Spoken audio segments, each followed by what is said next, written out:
Hello and welcome to the latest episode of our Pathfinder podcast related around the second edition adventure path known as Extinction Curse. This one is titled Something Sinister Lurks because the players, bless them, still are unaware of all the dangers that wait them in the wings of the circus grounds.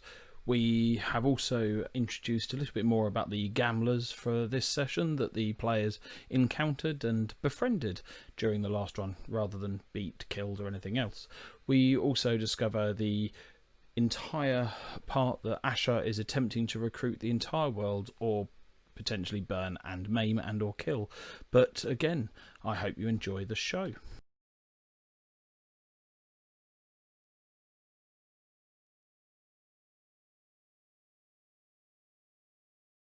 So, welcome to session 2, which I've lovingly named Something Sinister Lurks. I'm just going to go through last session, a little bit of the notes. I've realised now that I've got the second screen above. I'm just going to spend most of the stream looking up and not actually looking at the camera, so that's fine. People don't need to really look at me anyway.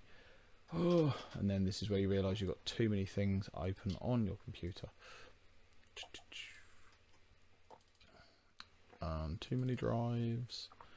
Second edition. Extinction Curse. What on earth did I call it? You've already got people asking about the amazing layout. Yeah, some very suspicious slice and dice. This other really dodgy podcast. So as don't know who that is. Yeah, strange. So the last one began with the wayward circus beginning to be ready to perform. However, things were amiss as Myron the ringleader was unfortunately found dead, even though partway through he did apparently try to make a reappearance and make decisions even though he was dead. A man named the Professor, not that he's given himself any other indication of a name, suggested the show would continue still. Reynard believed it was an excellent idea and the circus was prepped. The Flamboni sisters went out first. The Featherfall Five amazed the audience with their dazzling displays of trapeze, even though, as discovered by Jim, the net underneath was gnawed. After that, Axel was tried to convince to go on, but wimped out at the last moment. Clearly was too much for him. The Goblin was sent in. Zonk dazzled the crowd with some deceptive tightrope walking. Jim discovered a large set of rat tracks that seemed to dart here, there and everywhere. Zonk accompanied him to investigate the three sets of strange eyes that were noticed underneath the bleachers. There were several lurking, confused vipers underneath. Using some of his snake charming, Jim managed to manoeuvre the vipers out, whilst Zonk provided a mini bit of entertainment for the crowd that sort of gathered, wondering what was going on. Asher managed to reveal that the bite was from a snake, most likely a viper that brought down Myron and left him for dead. Elise and Mr. Tickles also impressed the crowd with their showmanship, although Mr. Tickles was suffering with a case of goblin pox, which Asher was less inclined to help at that moment with sorting that out. Mordain did a stellar performance, even though Asher tried to upstage her with a twirling, flying, shiny scythe. There was then the drunk individuals who we discovered all the wonders of causing conditions and how much fun it is to put stunned, frightened and slow on one individual. Jim and Zonk confronted the suspicious gamblers at Reynard's request and convinced them they needed to pay a circus tax, which I was amazed that it works. And there was 2 sphinxes, not sphincters, that were handed over, which is our equivalents for gold in the Absalom region. The professor himself seemed very distressed that Myron was poisoned and suspected it could be a retaliation by Mistress Dustlight, even though even he didn't believe really it was something she was capable of. Outside in the campsite, with the night drawing in, the performers and the rest of the troupe, other than yourselves, huddled down for warmth.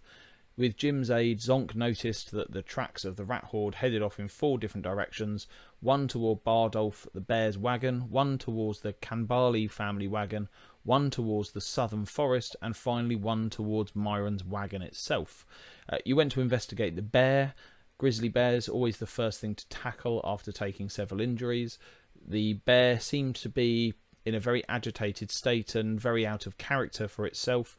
not in a fourth wall Deadpool breaking way, but he did attack the group. However, after 2 rounds, it seemed to whatever had a hold on him seemed to let go, and he returned to his senses, sat down on his arse, and sort of looked confused at the lot of you. We had our first death through an armful of healing potions and a bit of the grace of Pharasma, who clearly didn't want Asher to go to the world of the dead. It's a bit worrying when the god of death and everything else doesn't want someone to turn up. However, we then sort of ended the day with night drawing in and the unease as a murderer roams somewhere near the circus. I have fleshed out fully the wonderful individuals that we'll also be hopefully meeting at some point, known as the brokers, or more lovingly known in their way as something else, but we'll hopefully see those. But I'm just going to go through a couple of rules errors just to make everyone aware on that one. John now has brie-based glasses. That's an interesting update on glass quality. So the attack of opportunity that I gave Reynard while fighting the drunken brawlers, he shouldn't have got because they moved into rather than through a threatened square. The circus setup, we got a bit carried away. There should have been 7 acts, but in the moment I forgot about the dwarven throwers and they sort of were missed off, so we will deal with that canonically now as something that happened. Also, the multiple acts are meant to go out at the same time. There's meant to be 3 basically sections, so you have the sort of the opening act, the build-up, and then the main show. So there should have been Zonk and the Dwarven Throwers and the final one, Mordain, should have all been playing at the same time. The other one was the conditions value, which I did luckily fix, but they don't stack. It's much like any sort of bonuses. You only take the highest one, or in this case, the worst one. And again, sorry, John, but there's no multi-attack penalty for attacks of opportunity, so you should have got a straight roll. But in fairness, you shouldn't have got the attack of opportunity in the first place, so it sort of balances itself out. That's sort of an update of where we were at the end of the last session, and hopefully a few fixes in terms of rules. And going forward, we will sort of possibly, depending on what happens, look at when you want to plan your next circus.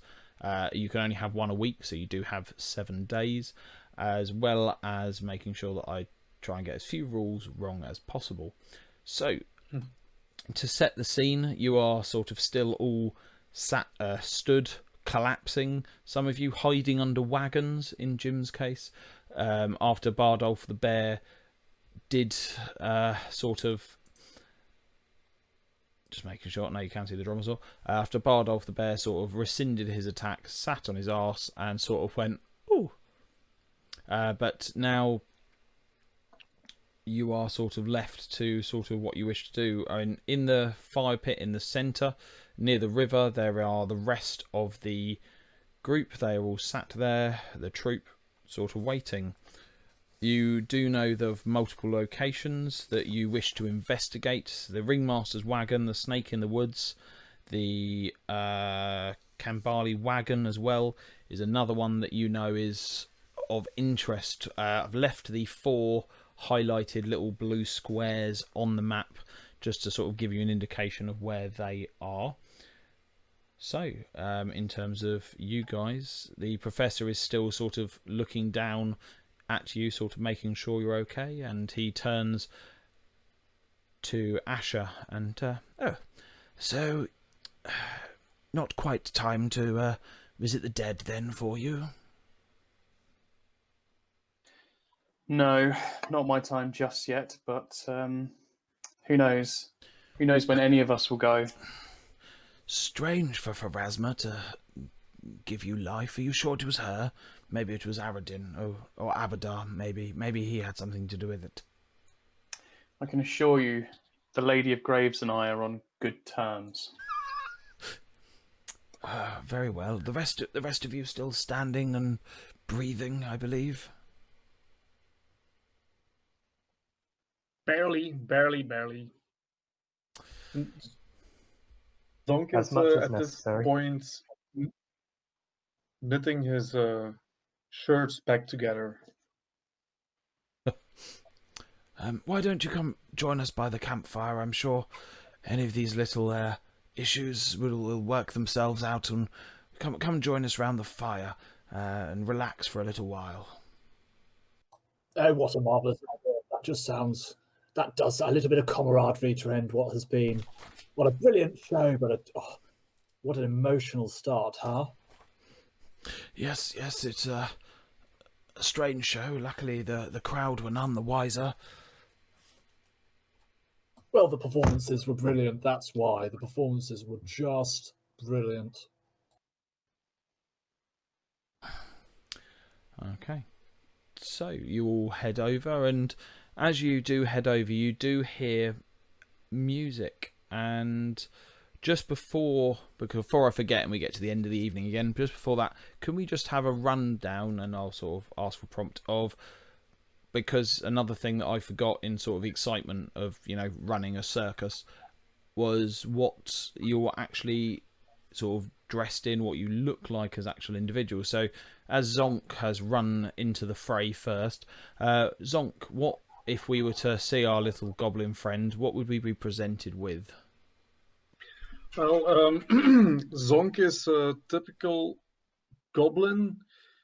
Like he's a bit worse for wear after a little bit more worse for wear after each year. So he has some he, a tooth missing and one ear that's a bit shredded from his harsh youth. And he usually is wearing loose-fitting clothes to train in or to work with because he often helps with like putting up camp and stuff like that. But now at this time, because there's some trouble and because there was a show as well, he's wearing leather armor and he's wearing his weapons at his side. That's a dagger and a rapier. And at the moment, he is knitting his shirts and his leather armor back together after being mauled by the bear. Yep. He always has a rope around his neck that should hold a medallion or something like that, but it's just a rope. There's nothing attached to it. And he also has a toolkit with his thieves' tools and his Swiss Army knives and stuff like that. Perfect, thank you. If we move on to Reynard. Yeah, Reynard is dressed in what could be described as a medieval noble's kind of outfit. He's got long high boots. He's got a doublet. It's a very bright color. Colorful outfits tend to be quite expensive, so it looks like it's very clean. It's got like rich lace to it to do it up at the collar. He's got blonde hair. His hair is quite long, and he's got a crooked nose. Not the sort of nose that's been hit by a boxer, but the sort of nose that sticks out as nature made it. So like a bridge at the top, coming into almost like a beaky kind of nose that stinks of inbred, poor breeding, and his teeth are white, but they're crooked. They're his mouth looks has that richness to it that you would expect money could buy, but you can still see he's off kind of bad stock. He's got some sort of musculature to him. He is not weedy, but he is slim, and that I think is and everything about his clothing is really clean. It's cleaner than it should be for anyone with a traveling circus. I think that's it. Perfect. So if we then move on to Jim, what will be presented if we see this slightly odd looking ranger, I believe? Well, what best describes him is he looks equally as the poorest person and the richest person all at the same time, in that he has clothes from all over the world and all over everywhere, but none of them match, and they're all equally like weird. And also, he has a habit of fixing things and never stopping using them. So his boots are all holy and have like patches and all falling apart, and his coat's got holes and burns and scratches and various stains and all sorts of things like that. And he's got weird potions and tools and feathers and things hanging from his belt from his travels. And his noticeable features: his massive knife, which his kukri, which is a weird curved weapon which he collected in the mountains. Excellent. And by his side, I know, sort of unnamed yet, Roger the Raptor, I don't know, but again, sort of the strange small chicken, slightly larger than chicken-sized raptor that accompanies him is also his companion, which now actually has a token, which you should be able to control when we move to the map, but you do also have your little friend along for the ride, who is quite useful, and I'm sure will become fast friends with Zonk in terms of being able to provide flanking and things like that. So Maybe if we then finally... Oh, it would be an interesting sight if that worked. Never. Again, Sounds too meta to organise. Probably won't happen. just Zonk Stop breaking my immersion. Zonk surfing the back of a raptor would be quite interesting. So finally, we then have Asher, which I've literally been practicing that name all week, so I don't have to sing the song. Hello. Okay. So Asher is a white-haired and blue-eyed elf, which is very unusual. So I'm suffering from special snowflake syndrome already, without even describing further. But she wears a pendant carved from the jawbone of a small animal, and it has a spiraling comet inside it, which is the symbol of Pharasma. It hangs from her necklace. She's adorned with things like raven feathers and beads and small animal skulls and dried pieces of mushroom and fruit and berries and things. She wears them as if they're sort of like wards, or if she needs them to hand if they're medicinal or something like that. She's very into the occult, so this kind of thing is like second nature to her. If she sees something, she'll just pick it up, be it very gruesome, like a dead spider or something. If she thinks it's going to be useful or interesting, she'll just pocket it and, examine it later or turn it into some kind of trinket. She wears really simple clothing made of leathers and cloth, and they are almost always black and brown, and they flow outward into a kind of robe at the bottom. She has practical boots on her feet because she likes to ramble, and she likes to go and try and find things like mushrooms and such in the woodland. And she also wears a simple leather-strapped circlet around her head. These simple colours seem to reflect only the fiercest of flames licking at the fireplace that we're sat at. Her hair is shaven on one side and shows the faintest lines of a scar, as if she wears the mark with a defiance. To her friends, she appears to be a kind and warm soul if she becomes close to you, but on the flip side, she can be very bitter and cold to anyone that seems to cross her or that she doesn't seem to like or approve of. She can be a little bit aloof at fleeting moments, but always attentive to the emotions of those around her. Her obsessions with the occult has meant that she has a growing collection of herbs, dried flowers, skulls, bones, crystals, all in her tent, and this has led to her to be avoided by society and avoided socially amongst the troop, which doesn't really seem to bother her.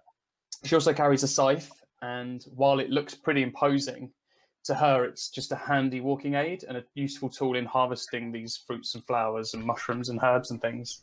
Unfortunately, it has led to having a rather unfortunate nickname, which is Reaper, and it's usually used as an insult whenever she gets into an argument with one member of the troop, but she's never used this scythe as a weapon yet. So... hence why the Kambali family last week, the father referred to her as the Reaper.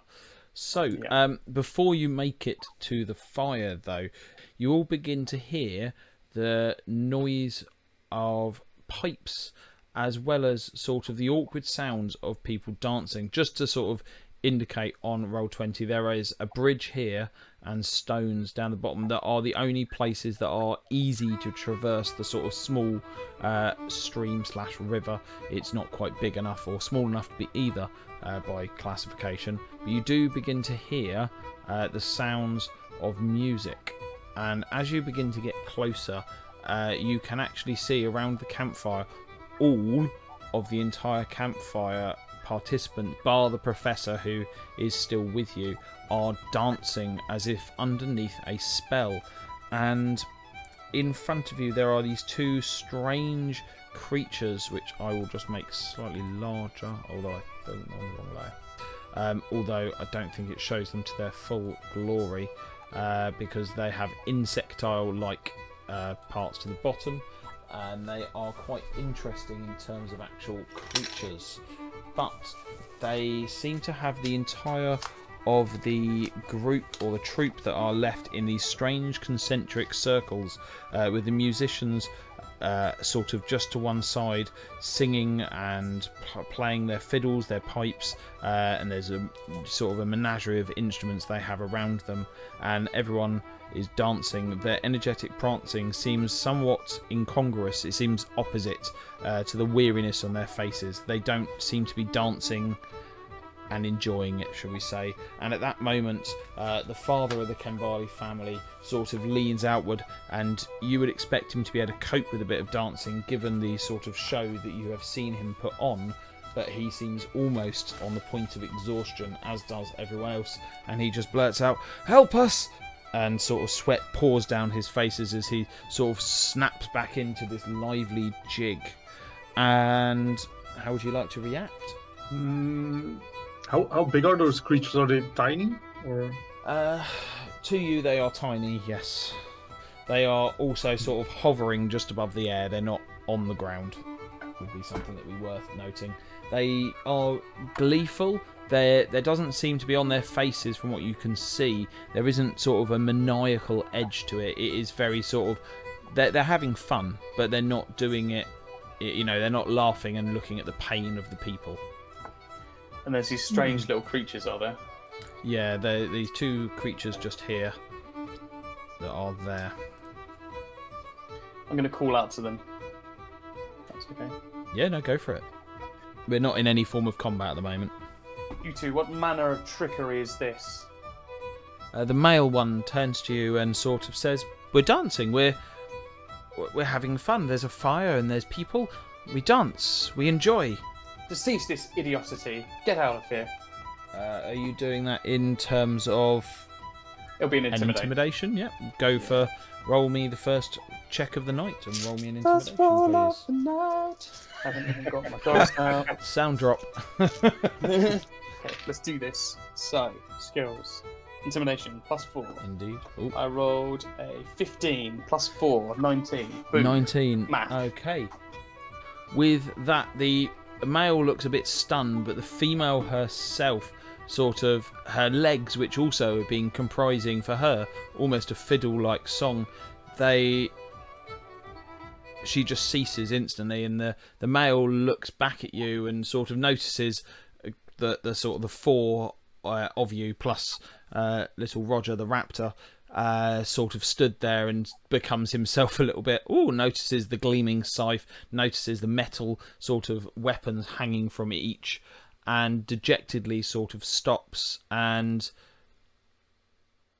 they look quite forlorn. As soon as they stop playing, however, the rest of the troupe that have been dancing in this sort of circular fashion subsides, and sort of some of them collapse to one knee, a couple of the children just collapse to the floor, and the two Griggs look to start shying away from you, the two creatures.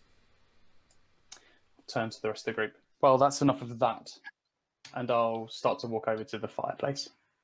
Okay, as you sort of move forward, the two creatures begin to back away, unless there's anything else anyone wishes to do to interact with them. Oh, creatures, you don't get away with it that easily, actually. You have some reparations to make. You should look upon these faces, these weary faces, and you should be expecting now to rejuvenate these folk. I propose you make us all dinner. I propose you are tonight's cooks in reparation for tiring out the troops. Come on. Perhaps Can they you also, make a diplomacy check to know who that is? Yep, just looking up on my character sheet. No, that's fine. And then I'm going to work out what on earth the result's going to be. Yeah. perhaps we can make them fix our nets as well. Oh my Good God. shout. Fix my shirt, fix my shirt. Pack down the Okay, tent, put away everything, feed the We've got the bear. green and blue dice today. It's like a cosmic Nice. green and blue. Diplomacy +4. Let's get on this. It's a natural 20. Beat that. Boom, boom, boom, boom. Rolling rock. I would if I rolled, but so they sort of look nervously to each other, and sort of the male Grig, who seems to be doing a lot of the speaking, comes over to you and sort of says, "Oh, well, my name is Konono, and we didn't mean any harm, but I guess if this is, you would consider harm. We just put they were happy, they were dancing, but if you would like us to cook, we can. We don't know many of your human recipes, so we can cook you something. I don't know if you'll enjoy it, but we can cook you something." Well, now I know what harmless fun looks like, and I know you thought you were entertaining them, and of course we all were entertained, but we don't do things at others' expenses now, do we?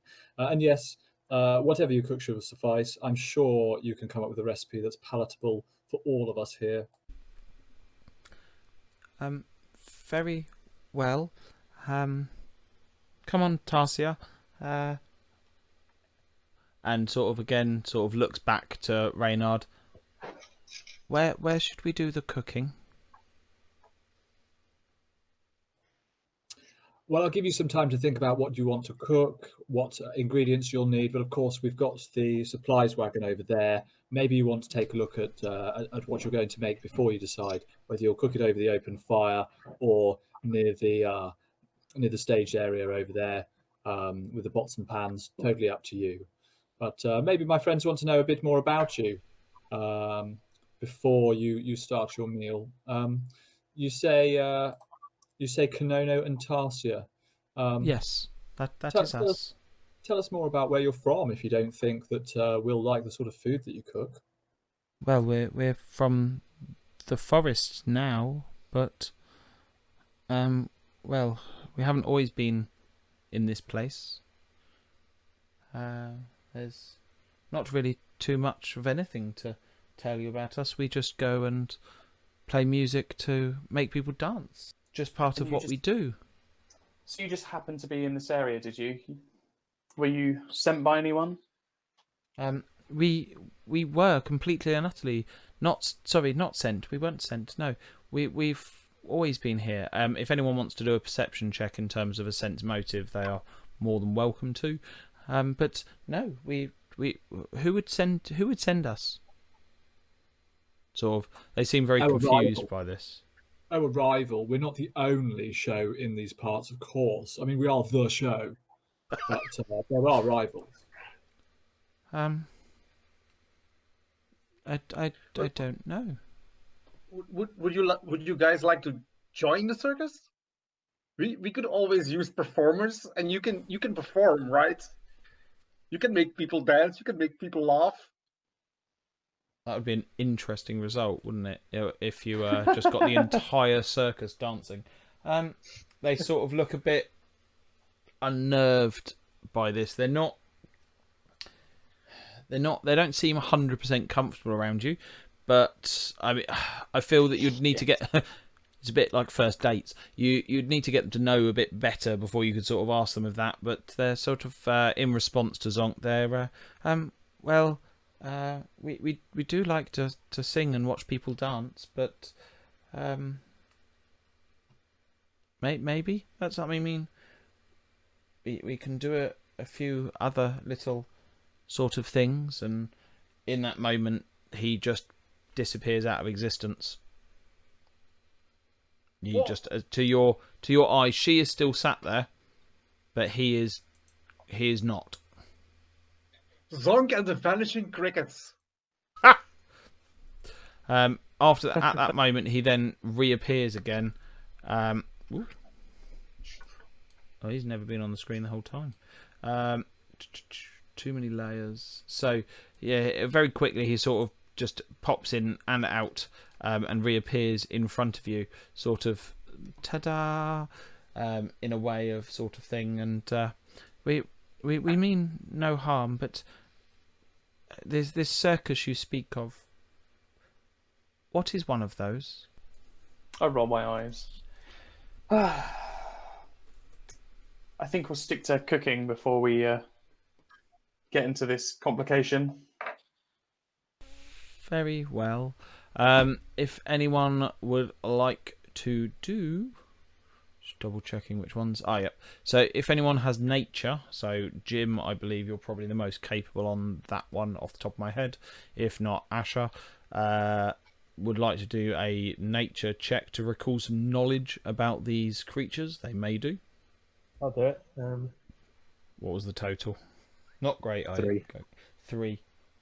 Is that just off the dice? Yeah. So you add the +4 from your nature skill, which gives you a 7. So you have no idea what these creatures are. You know that about the only thing you can say of them is they're probably something known as Fae, because they don't look like they belong on this planet. Can I or on this plane? Sorry. Can I start like taking notes? Because from like pull out a notebook and start like drawing pictures and things. Yeah, you can totally start doing a little sketch of the small creatures that you would know as well. You wouldn't. Your character Jim wouldn't know this, but they're known as Griggs. You do know that they're Fae, but yeah, you could start doing sort of little sketches and sort of writing down what they seem to be. Yeah, the fact they seem to like to play music. But unless anyone else has anything else, the male Kanono turns to you and says, "Well, I guess we'll start heading off to go do this cooking you speak of." Oh yes, that sounds wonderful, wonderful. Very well. And he sort of points off in the direction you've said and says, "Well, we'll head that way then." And they sort of buzz off, quite literally, and head over there, and then sort of out of your eye shot, really. That is definitely not the way I saw that going, with them ending up being cooks and possibly enslaved to the circus. But hey, Always happening. This is you might as well all take the leadership feat at this point, because at this rate you're just going to have like this retinue of not particularly useful characters, but just this massive group of absolutely random characters joining with you. At that moment, though, before anything else can happen, the Griggs disappear, and from the Canbarley, sorry, not the Kenbarley. Sounds like a weird mishmash of Barbie and Ken dolls. You hear an utterly loud crash, and emerging from within the area to the south are quite a few individuals. Leading the pack, once I change the right layer, is a rather large infestation of rats. And then behind them a much larger rat, and finally another individual who appears to be of the same stature as Zonk himself, as in fairly short in stature. But I've just got sort of positioning sort of you out in sort of a way I feel you would have been in terms of the communications you were having with the Griggs. Asher wasn't particularly bothered about having a conversation. Jim was sort of having a little bit of a drawing session to one side, whereas Zonk and Reynard were sort of having the predominant conversation. Everyone happy with where they are? That's sort of the locale you can have if you want to sort of tweak the order. Yeah, of course Asher's happy, she's at the back. But other than that, these creatures and this individual erupt from within the Kambali wagons and appear in front of you. And before we do anything else, I'm just sort of going to read a little bit to you. So the rustling of leaves can be heard as hundreds of red-eyed rats scurry out of the foliage. The rats surround this halfling woman wearing a headdress in the shape of a rat's head, its open mouth framing her face. Isn't that a pretty sight? She cackles, twisting her grip on a gnarled staff. I'd hoped to murder more of you while the whole town was watching. That would have frightened them away from here for good. But a bigger slaughter might be even better. The foolish farmers and poisoners of Abaton will discover your rat-chewed corpses. No one will know what happened or how, but everyone will whisper that nature is taking its revenge. Yes, and it is through me. I'll wager most of the town will be gone in a week, and the rest will fall easily. Then perhaps the land can heal itself from the cancer known as Abaton. And she falls silent. And at that moment, we are going to roll initiative based on perception, please. I mean, on the stream today, there will be music because I have multiple streams. I can actually now put music on. Hopefully, it's not going to come through too insanely loud. This is a road test of how loud. So, unfortunately for you, we can just have Luke continuing with that as his musical sort of thing. I've discovered a really useful thing because all these are very kindly programmed by Roll20 into this. I can highlight the individual and then I can click a little button that I've created and automatically it adds all their initiatives, which means much easier for me. So there we go. Jesus. So 28 to beat, guys, for the initiative there. So as soon as you've rolled and added your perception, which again, remember, is not in the places you expect it to be. I think it's under the defense tab. I've got a 12. Zonk. 12 for Zonk. I got an 11 on the dice. 11 on the dice, and you have a 6 as your perception bonus, which is in the weird little magnifying glass on the first page. So that would give you a total of 17 for Zeke. How did Asher do? Pow! 17 plus 4, 21. 21. Oh, look, the same as last time. I think that's literally the same you've had every single time. You've done quite well with that. I think so. So there we go. Okay, and finally, Reynard. You got a 7 total. 7 in total.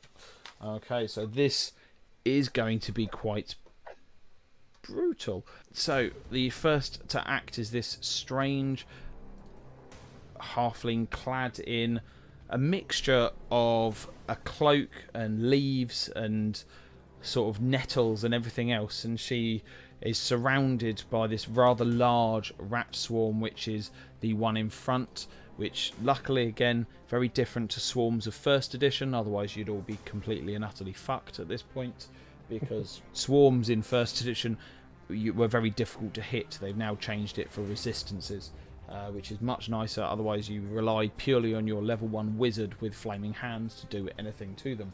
But she, and instantly you see straight away she begins to cast spell, and she is going to cast a spell known as Entangle as a 2-action. It's a 2-action spell, and she is going to cast it, and it's all squares in a 20-foot radius burst. So I'm just going to draw that on for people. There we go. So literally everyone is caught within this entangle, and straight away we are going to need some saves from some people. So it now counts as difficult terrain. So basically you have to spend twice your movement speed to move. So if you were moving 5 foot, it would cost you 10 foot, and so on. Each round at the start of a turn, if you start in that area, you can do a reflex save. On a failure, you take a 10-foot circumstance penalty to speed until you leave the area. And if you critically fail, you're stuck for a round. Okay? So I'll remind people of that on that turn. We have to save at the start of our turns, not now.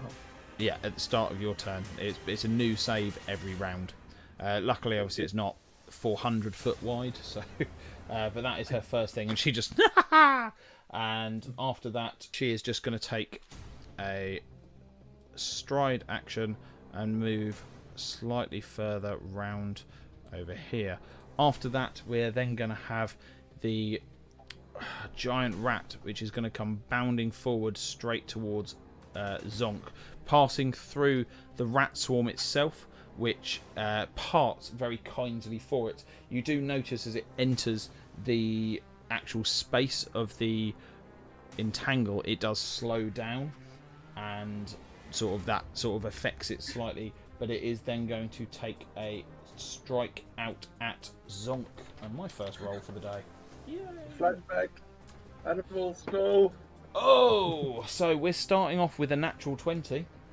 Oh, So I believe a 27 will hit you, yes. and so it will be a critical hit. Can you, as it bites into you and just sort of grabs into your leg, it's almost the same size as you, this thing.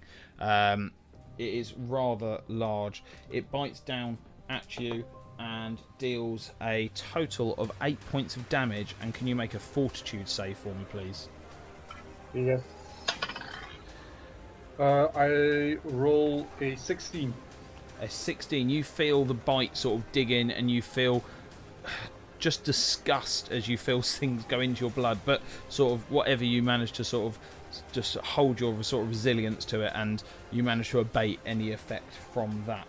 It is then going to take a second strike and take that at Reynard, and probably, I'm going to guess, miss with a -4 because it's agile, so +3, so it's a total of 10 to hit.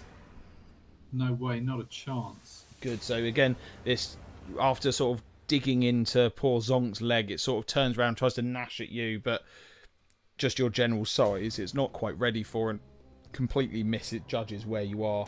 After that, I'm going to apologise because Asher, you should have had a turn, but you didn't complain. So Asher, it is now your turn.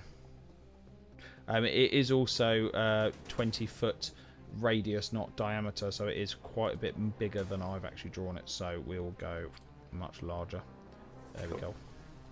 That's absolutely fine. I pat Zonk on the shoulder there. and I whisper to him, "Be a dear and kill them for me, won't you?" And I will, as I pat him on the shoulder, I will cast Magic Weapon, Nice.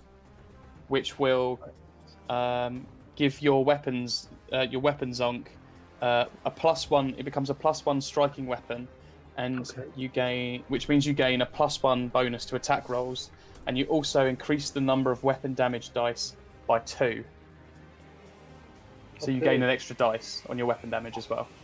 Nice. Which weapon? Because he has 2. I assume you cast that on his rapier. Yeah. The one which is like, Yeah. Much larger and more obvious. Okay. Anything? Is that a 2 action? That's 2 actions. Yeah. Okay. Can you make a reflex save for me as well, please? Sure can. Well, that can't be good. I rolled a 5. Let's see. Should be my defense. +4, 9 in total. Okay. So you are completely and utterly immobilized. Luckily, your spells don't require a move action, but you are literally rooted in place at this point. Do you have a single action left? Is there anything else you wish to do? Anything you wish to draw and hold? Yeah, I just, give Zonk an encouraging nudge towards the enemy. Just off you go. Okay. Yeah, exactly. And do keep me honest with the play order, because I will forget, as I'm terrible at it, and get really excited about potentially trying to kill people. So after that, we then have Jim. So the first thing I will need from Jim is a reflex save, please, which is D20. Yeah. Pretty much, as with this, is a D20 game. Pretty much everything. For is. Roger as well, right? And Roger will need to make a reflex save. That name is going to stick. It's gonna stick, yeah. Your reflex is +8. My one's what? I got 1 on the dice, so. Oh dear, I don't think there is any result for the critical. That's he's immobilized for 1 round on the. Yeah, you are completely immobilized for 1 round. So I fall on my face or something. No. You're just basically the roots from the ground literally wrap up around your sort of legs and shins, and you basically can't move. Can I have the same for Roger, please, as well? Okay. 7. 7. He gets a total of 13, so he does fail. However, it's not a critical fail, so he will have the opportunity to be able to move. However, he takes a 10-foot circumstance penalty to his speed, so he can move per move action. He can still move 40 feet. However, he is in difficult terrain, so he can get out of there if you wanted to, but you would have to spend an action to give him 2 actions. So that's up to you. Yeah, I'll do that. Can I have him charge towards the rat lady? The rat lady herself, 5, 10, Yeah. 10, 20, 30. Yep, you can get right up there into her face. As he goes storming past the rat swarm, none of them reach out to attack, and you manage to make it all the way. Or Roger, he's gonna that name sticking, manages to make his way all the way up to there. And then you have an attack action, which you can either use the Jaws, which is a D6, plus 6 on the bonus, and a D8 damage, or you can do a Talon in that sense. Which dice was that again? They're both D20s, whichever one you want to do. The Jaws is a much stronger attack, and would be better for this. Yeah. The Talon's better if you're doing multiple attacks because there's less of a penalty to each hit. Yeah. 11. Plus 6 in total. You manage to leap forward, and the Jaws try to wrap round her leg, but instead all that comes back in poor Roger's mouth is a bunch of leaves from her cloak, as he doesn't quite manage to hit a strike. But he is now sort of all up in her grill and leaving her there. You still have 2 remaining actions that you can use. So you can draw a weapon, or you can wave an angry fist as you're sort of stuck in place. Can I pull my cookery out? You can draw your cookery. You still have 1 action left. You don't have any kind of bow or anything, do you? I have a crossbow. So you could draw the crossbow instead, and you could have a shot with that if you like. Yeah. Okay. Yeah. So that will be the rest of your action. So again, D20 plus 6. Who is your target? I'll go towards the big rat so I don't accidentally shoot my rat. Okay. The giant rat here, or the rat swarm. So these are hundreds of rats, whereas that's 1 large one. Yep. So roll and add 6 for me, please. 14 plus 6. So that's 20. 20. That will hit and strike it straight in the shoulder. Roll 1d10 for me, please. Yeah. 2. It strikes it in the flank. It looks like it really should have hurt, but you haven't quite targeted the thing there. It does take 2 actions to reload that crossbow, so you can basically reload and fire it once a turn, which is pretty impressive, because you generally in most other games it takes forever to reload crossbows. So that is your turn there. And again, after that, we then will have the rat swarm, who, sort of seeing you shoot at the rats themselves. Oh, we've just got Reynard typing. Just check there's nothing that he's going to... Nope. So that rat swarm is going to come forward. I think it's got enough movement to get to you, 30 feet. So, yeah, it can make it there. So the swarm is the very big icon. Yeah. That one there, the one that is a massive group. So there are just hundreds of writhing ones there. And that is going to take a strike at Jim first of all. So, sorry, it occupies your space, in fact, sorry, and there is no actual roll for that one. So it is just instantly a D6 as a piercing damage, I apologise. Which is 4 points of damage. Can you make a reflex save for me, please? 5. I'm great at these. Okay, unfortunately you fail the reflex save and you are exposed to filth fever. So can you now make a fortitude save and hopefully roll a little bit higher? You're asking quite a lot. And 3 rolls and eventually you got to get one. 10. 10 on the dice. Okay, so with your fortitude of +6, that gives you a 16. You do feel these hundreds of little or tens of little bites at your sort of ankles, and you sort of feel and see this horrible sort of almost sludge on their teeth. But luckily, you managed to flick it off before sort of it infects you in any way. Okay, That's good. that is then. After that, we then have Zonk. Did I have my weapons drawn or not? I think not, because we were... No, there was no sort of. I mean, I'll allow in response to her talking. If you sort of wanted to have a weapon drawn, I'll allow that. Okay. Which wouldn't change what Jim could do, and anything else so far. So yeah, reasonably, you sort of if you see someone come out, you see all these rats, you're probably going to have started pulling a weapon out. In fairness, so if Reynard wants to have a weapon drawn, sort of in response to sort of this very creepy lady and her rather large group of rats appearing, I will allow that as well. But yeah, so you have a weapon. You have this rather large giant rat in front of you. Okay, so I'm going to spend 1 action drawing my other weapon, my dagger. Yep. And then I'm going to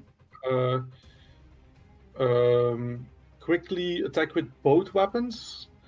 I'm doing a series of attacks, and the first attack I'm going to try to distract him, make the rats fall to one side while I finish it with the second one. So the first attack. So are you doing a feint on your first attack? I'm doing a twin feint. That's a feat. Takes 2 actions. I make 2 attacks. And the first one, the second one he is flat-footed against. Okay. If the first one. The first one is he's not flat-footed. No. And I roll a 10, so that's offense. With a vehicle, 17 to hit. 17 will hit. 18 to hit. That will still thanks hit. to magic weapon. Yep. And that's 2d6 plus 4. So that's 8 damage. So you won't need the second strike from your weapon, as literally the dagger you managed to reach up and plunge it straight through the skull of the creature, killing it outright. Nice. Yeah, I finally managed to click on it. There we go. And it just drops to the floor dead. You still obviously have your 1 remaining action, and there's a rather large swarm of rats behind you. So I can attack the other rats. You with can the second attack. attack the other rats, yes.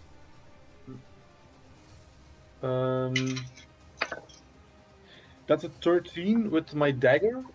So that's 13. That's 8. That's 15 to hit. 15 will hit. Is that with the? It's an agile weapon, isn't it? The dagger. Yeah, so it's one higher actually. So that's 5 points of damage. 5 points of damage. Trying to find a purchase point with your blade doesn't seem to work. You don't feel that this sort of slashing or piercing sort of weapon is going to work particularly well against it. Dang it. Okay. After that, we do then have Reynard. Okay, so tell me what I can see of this lady who's... Currently, this strange halfling covered in literally a cloak made almost of brambles and other sort of leafy-like structures is very, very angry looking, just sphere, almost a venomous look on her face. There's not any actual venom that you can see, but just pure and seething rage. She has a sort of some form of strange, again, plant-like hat and sort of covering of her head, which could be part of a hood attached to the back of the cloak. You can't really see from here, but there's nothing else other than this spell that she's cast that you can really sort of see that she's doing herself at the moment. So no weapon in hand. There's no weapon at all in hand, no. Okay, no worries. Do you know how far I can move? If you make a reflex save for me, I will let you know. Let's do this. Absolutely. Let's Just don't fail and you'll be okay. Oh, come on. You don't say things like that. You'll pass, you're fine. Critically succeed. I'm just trying to find it on the tabs. P.S. Big up thank you to Path Builder. It is a good application. It's made life a lot easier. +6, that's massive. We've got 14 going down right now. Alert, 14 going on. Okay, so where's she gone? There she is. So unfortunately you fail, but you don't critically fail. So whilst in that space, you're going to take a -10 on your movement speed. So your first movement is going to cost you 20 foot of movement as you try and drag yourself out of this space. You are kidding, right? I'm going to go here then. I'm going there. Okay. It's still going to cost you 20 foot of movement, but that's fine. No worries. Out comes a hatchet, which he is going to throw at this halfling woman. Yep, you're within range to sort of throw that. Absolutely. So let's roll this. Let's get going. Oh, that is a 13. 13 in total, unfortunately, will miss as the hatchet just goes and it sort of ends up flying into sort of this space by the rocks down here, and we'll just have a nice little square to remember where it would be a bit closer. Sort of just the other side of her really would be far enough. So there is your hatchet. You're not quite that strong. Okay, so you've done your move, you've drawn the hatchet and you've thrown it, so there are your 3 actions there. Oh, I was thinking that the hatchet being drawn was kind of part of the move, wasn't it? No, that's first edition, I'm afraid. Oh, you rules, creeps. Okay. So yeah, unfortunately, they're because you've got the 3 actions, that sort of is the balance of it's the drawing a weapon. There are feats that can give you the equivalent of quick draw, but unfortunately, it doesn't quite give you the same effect. Okay, I'll let it go. You can correct it next session at the start if you need to. Yeah, no, it was something I did heavily look up because I was very surprised that there was no way of getting around it. But obviously, there is no such thing as a base attack bonus anymore. So after that, we are then back to the slightly terrifying, mad halfling who is going to, as an action, just drag out this much smaller than Ash's version, this rather small sickle, and take a stab down at the Roger the Raptor. With an 18 on the dice to get a 27 in total, which I believe will more than exceed the 16 that our little raptor friend has. He has a total of 14 hit points, Zeke, if you want to sort of note that down. Okay. Luckily, this she's not as strong as you would sort of expect her to be, but she does roll max damage, and that is a total of 7 points of damage as this small scythe just comes through and just sort of nicks straight into the hide of your poor little raptor, dealing quite a heavy lump of damage to it. And then she still has 1 remaining action. What will she do? Yeah, doing quite well. As soon as any societal things come up, I tend to roll terribly. She's going to take a final attack. Oh, actually, it does have trip as a thing, so let's see.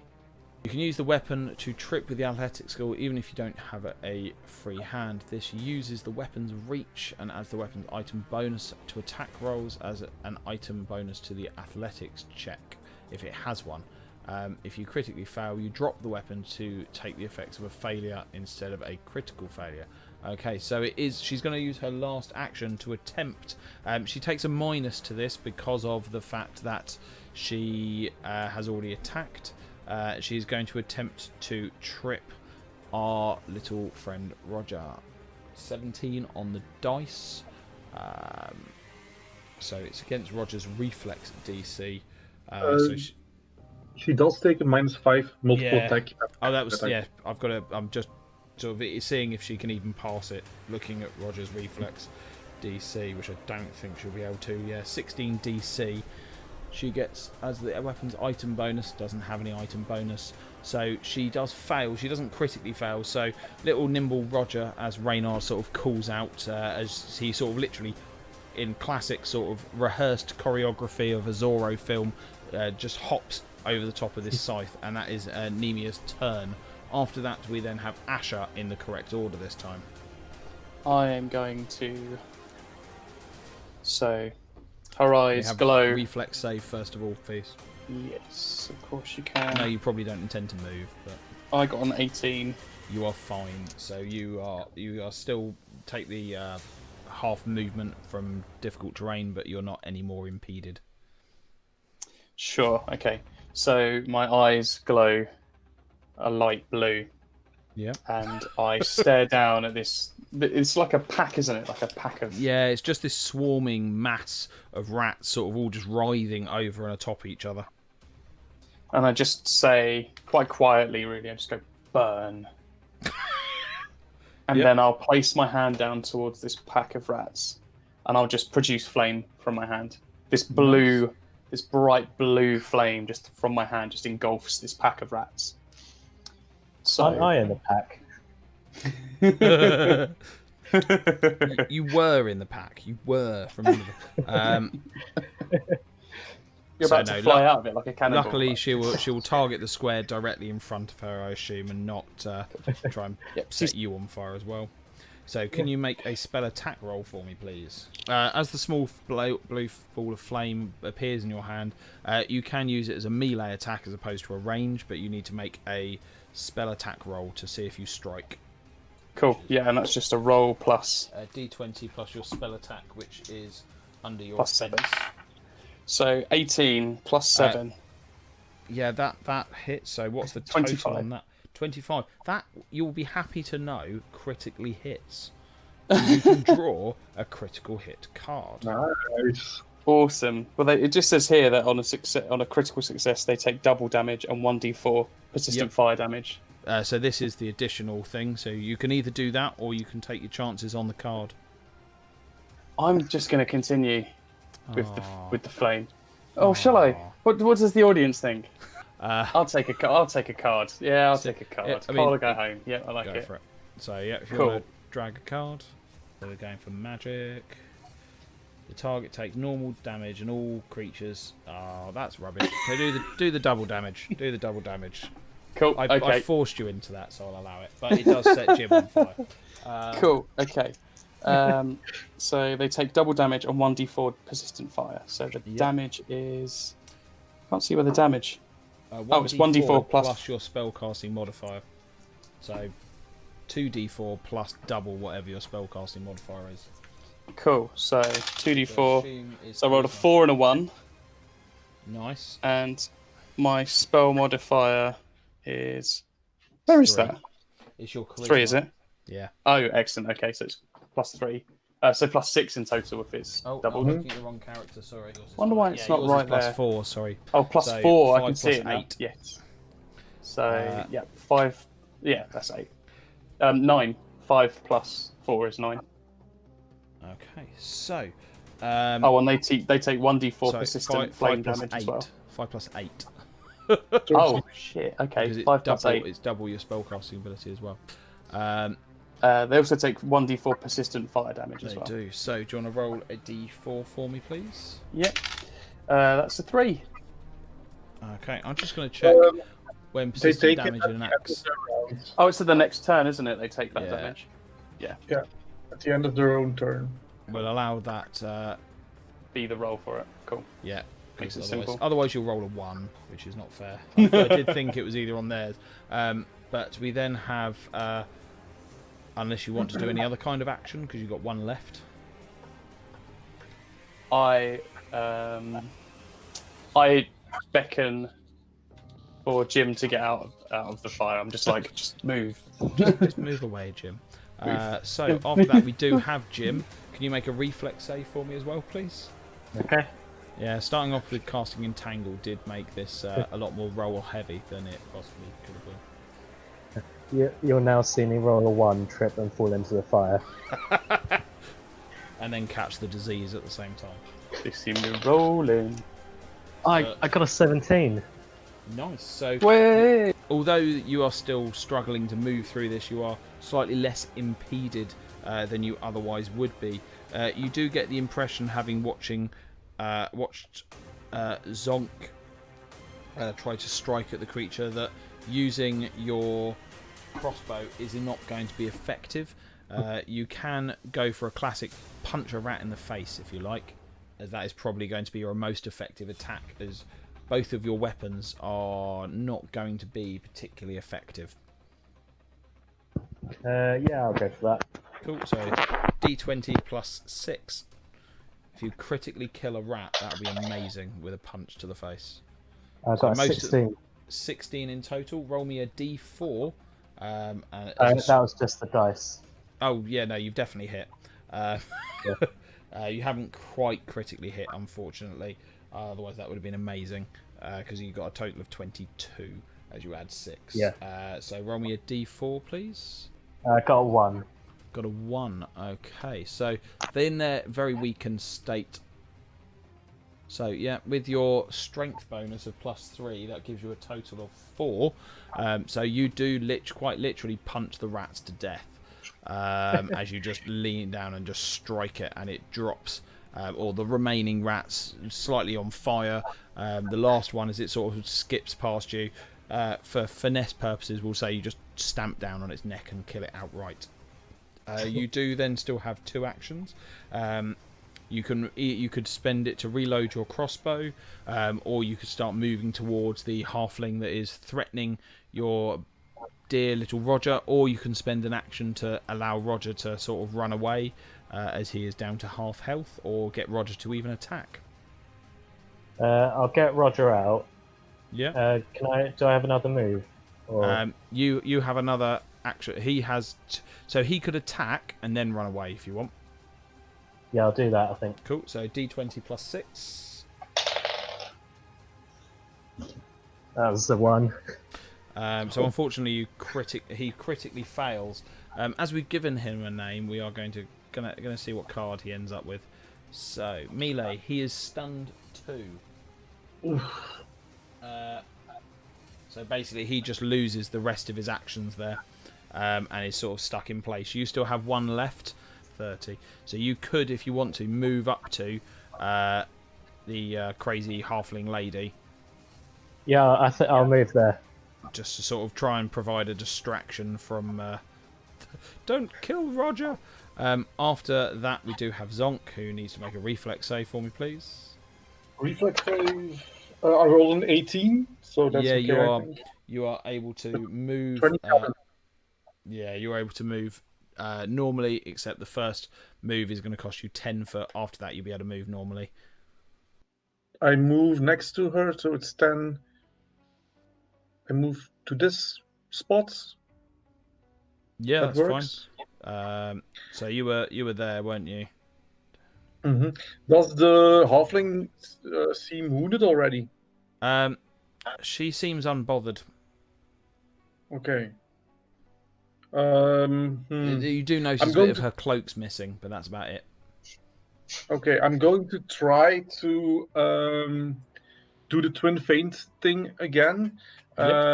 And I'm going to try to do the second hit non-lethal. So I'll take a -2 to that. I'm going to do the first. The first I rolled a 15, so that's a 23 to hit with the rapier. Yeah, that will hit. That's 10 points of 10 damage. points of damage, cool. And then the second one she's flat-footed. She is. So you're basically counteracting the flat-footed by going for the so yeah, the non-lethal. Okay. That's the word. Oh, that's not gonna hit. 9, 16, 11. Unfortunately, even though she's sort of a bit stunned by your first attack, she doesn't actually. You don't manage to strike. She sort of regains her senses, and again, you manage to dig this dagger, sort of the hilt of it, into her cloak, and not manage to find any purchase. Okay. After that, we then do have Reynard. Okay, Reynard's going to try and move out to. What's it? Is this like just a set of poles, or is it? Can you move through this bit? Yeah, you'd need to make an acrobatics check just to get over it. It's not particularly high. It's like the classic sort of space just to give the animals some exercise. So it's not particularly challenging to traverse over. Right, he's going to try to move to this space. So behind her. Yep, tell me all about it.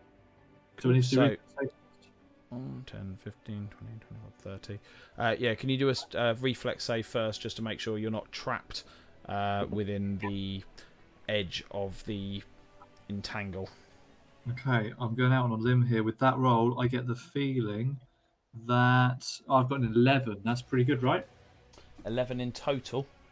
I mean, in total, yes, pretty good, right? It's an amazing roll if it was a good roll. So you just, and I mean just, don't critically fail.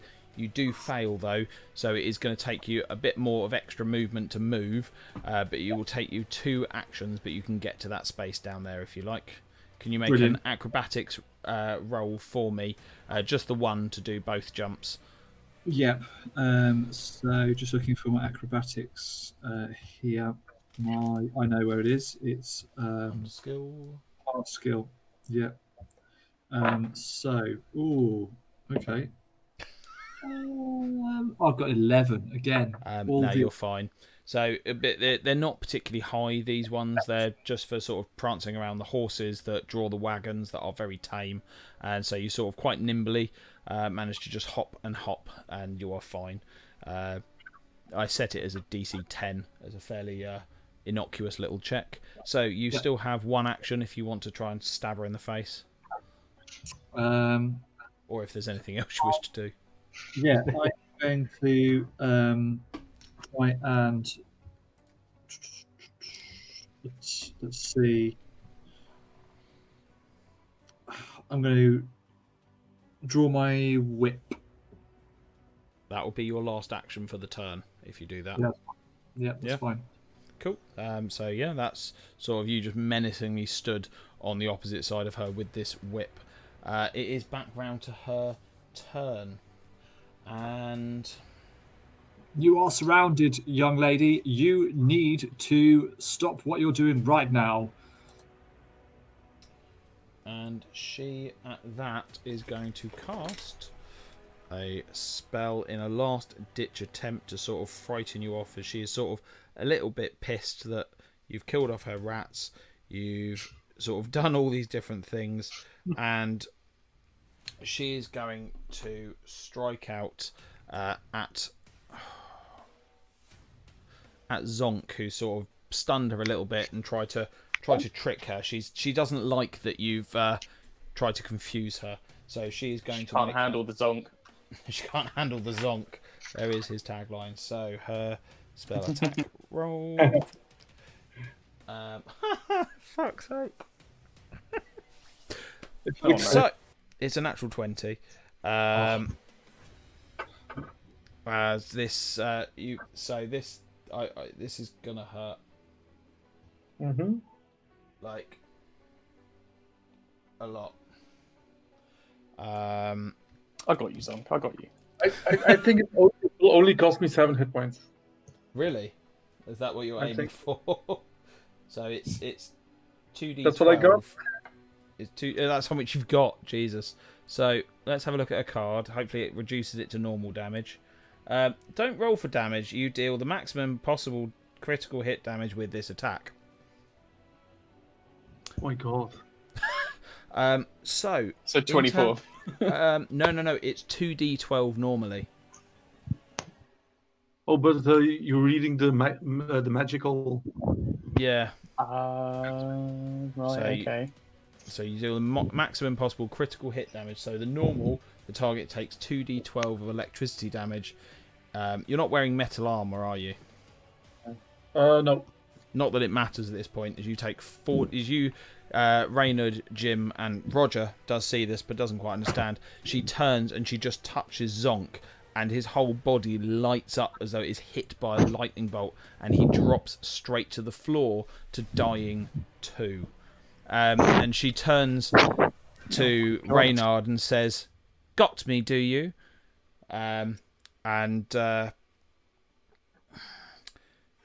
She is going to attempt... Yeah, killing the rat's really screwed with her action economy. She's going to take a swing at you with the sickle, Reynard. However, as she's already done one attack, she will take a minor penalty to this. And she will completely and utterly miss you with a total of 9. It's always the first attack that's quite lethal. So currently we have a Zonk on the floor who will move up to just before her. So after that we then have a Reynard himself who can retaliate. Not Reynard, sorry. We have Asher. Sorry, there's so many dead things on here. Asher, you've seen also Zonk just be electrified completely. So I hold up a hand, and my eyes glow, and I say, "Pharasma does not want you yet, Zonk." And I will cast a 2-action version of heal. Yep. On him. 1d8 plus 8. So roll for that, and then we'll do the reflex save afterwards. So 7. So 7 plus 8. So what's that? So 15. So Zonk, you are back with the living. You are currently at wounded 2, lying on the floor, confused as fuck about what the hell just happened. The only thing that you can smell, Zonk, is burning. Everything smells a bit crisp. You also notice you don't appear to have any more hair anymore. Asher, can you just make a reflex save for me, please? I certainly can. 10. I rolled 10, so I think it's plus 10. 4. Okay, so you do 14. fail. Okay, so you have you have failed the save. So if you do move, it does cost you double your movement at the moment, but you are not stuck in place. You have one action remaining. I will move. Cool. As far as I can with that dodgy thing in place. You can get to there. Okay, cool. As that's 20 foot of movement, so you haven't got enough to do the rest of it, basically. That's fine. And I try to cover up the fact that I'm moving so that it looks like I'm still just floating forward with a siphon. Yeah, hand. I'm like trying to look elegant and not bothered by it, but just clearly I'm struggling. Kick a few roots out the way. After that, we do then have Jim. You have just seen Zonk disappear into sort of death and then returned back to life next to you, and is currently literally sort of crackling with electricity. What would you like to do? Can I first pick up Roger and put him on my head? Or you shoulder? Could try. I'd probably just get him to try and move away. He's only got one action that he's lost, so he can. You can give him an action, and then he can just move, basically. I'll move him out of the way. Cool. So you do have the ability to control him if you click on him. Okay. Yeah. And then he's got 50 foot of movement, so basically every square is 5 squares, so he can move literally 10 squares in a straight line, unless you go beyond the blue circle. But yep, there is fine. You don't notice any reaction from the strange halfling. You then have 2 actions remaining yourself. You do have a crossbow in hand, so you could drop that as a free action, draw the kukri and strike her, or you could try and just punch her in the face, but you know that your kukri is probably going to be more effective to try and do damage to her. I'll stab her with kukri. Go for it. So you draw it out and you take a strike at her, so d20 plus 6.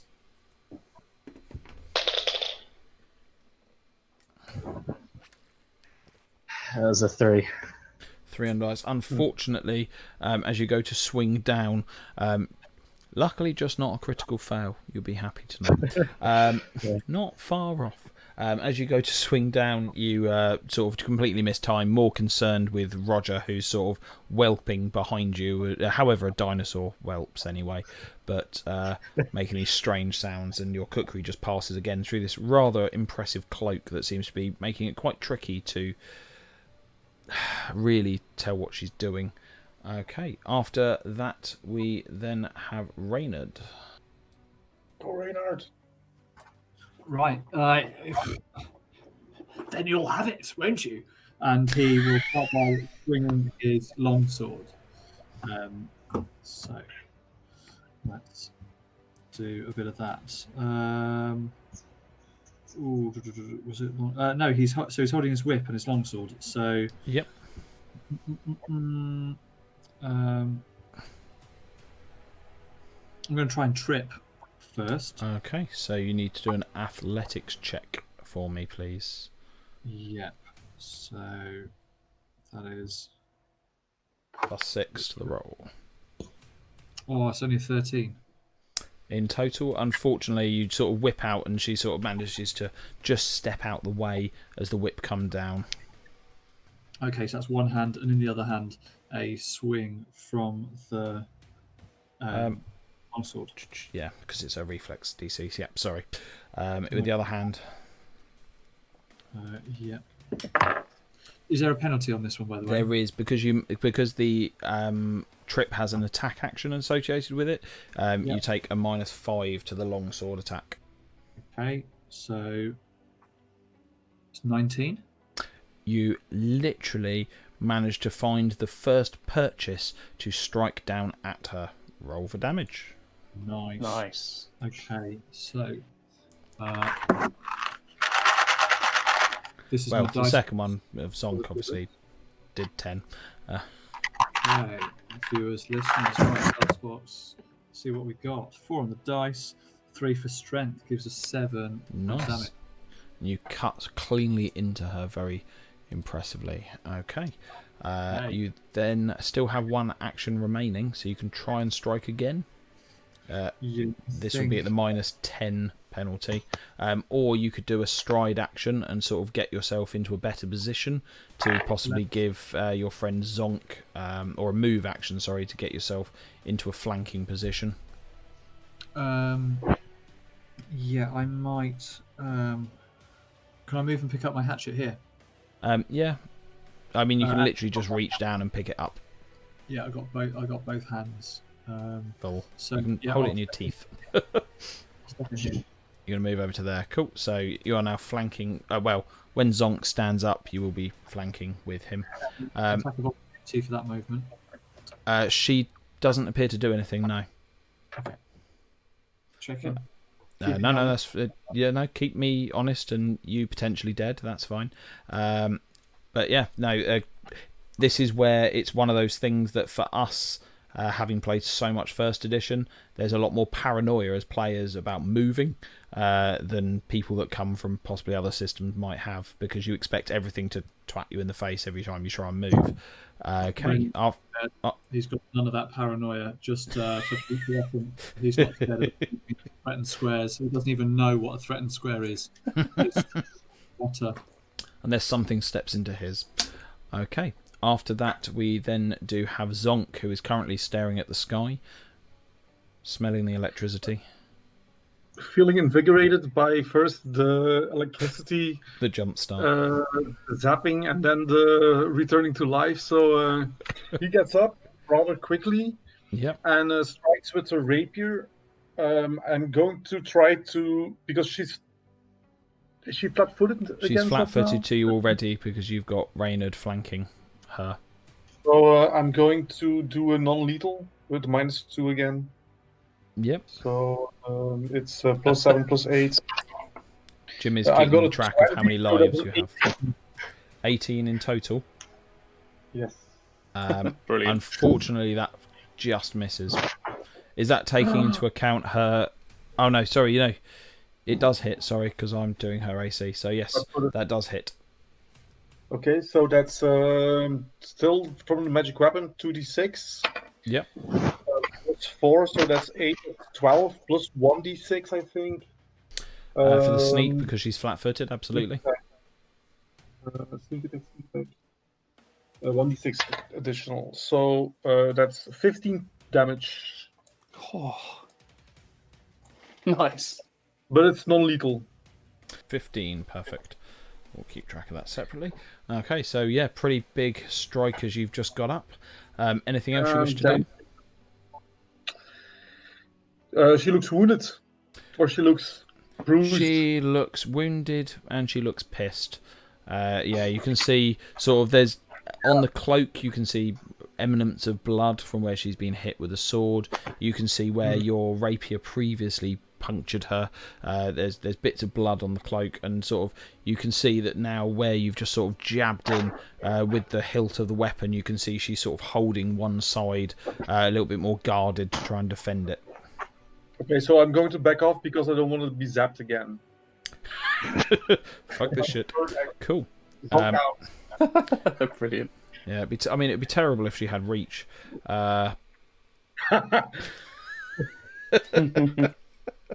Okay, and with that, she sort of looks from one side to the other and is beginning to feel a little bit threatened here.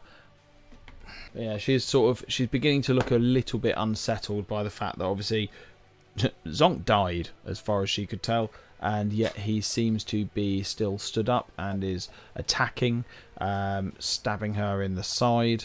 She is going to, using a manipulate action, which Reynard will be happy to know, not that he cares about threatened squares or anything like that. She starts to produce flame.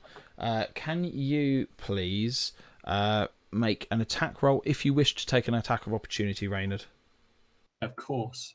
He would be mad not to. Let's go. Longsword.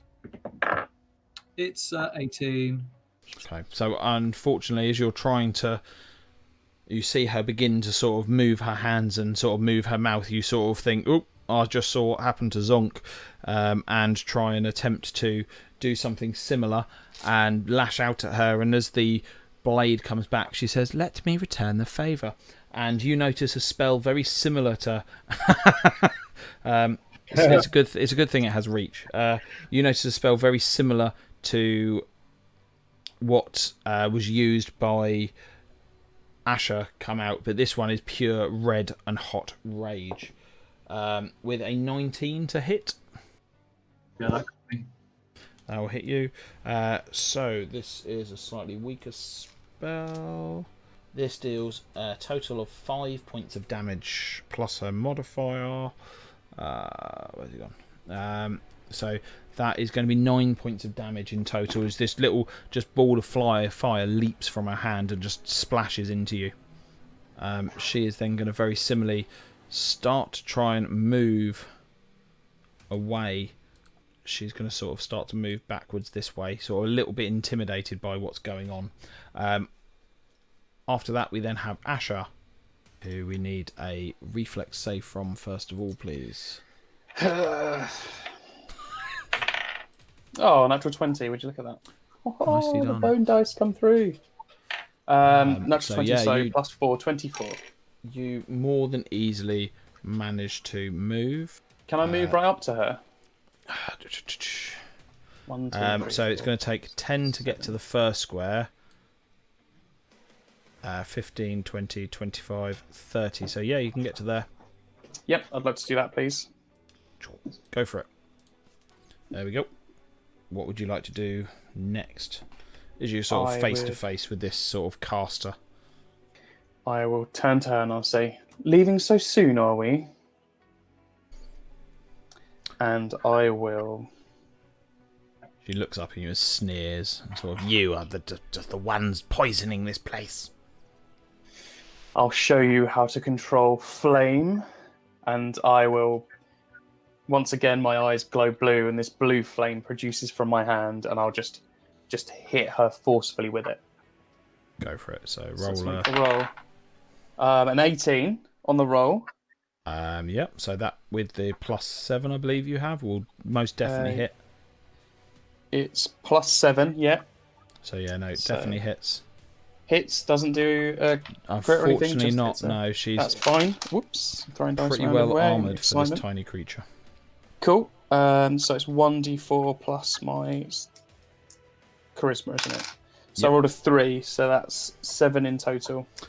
Okay, and again she sort of sees the flame leap from you. It looks a bit. There's, given the fact that she's being slightly set on fire, she sort of sees. She seems intrigued by the fact that you've produced it in a blue way, but then sort of is reminded very quickly of the burning and tries to sort of pat herself out, and it sort of disappears quite quickly. So that you have used all 3 of your actions and set her slightly on fire. So we move on to Jim. You have the heavy crossbow where you have your kukri in hand. If you want to move up and take 2 attacks against her, you can do. Or you can reload the crossbow and fire. The kukri has a pretty good chance of doing some damage, however. Yeah, I'll move and I'll run at her and slash her with my kukri. Just screaming, "I am Jim!" So yeah, go for it. It's a D20 plus 6. Okay. I got 17. In total, unfortunately, doesn't quite manage to hit. You still have 1 more attack. If you'd like to, you can do this as a +2 to the attack roll. Okay.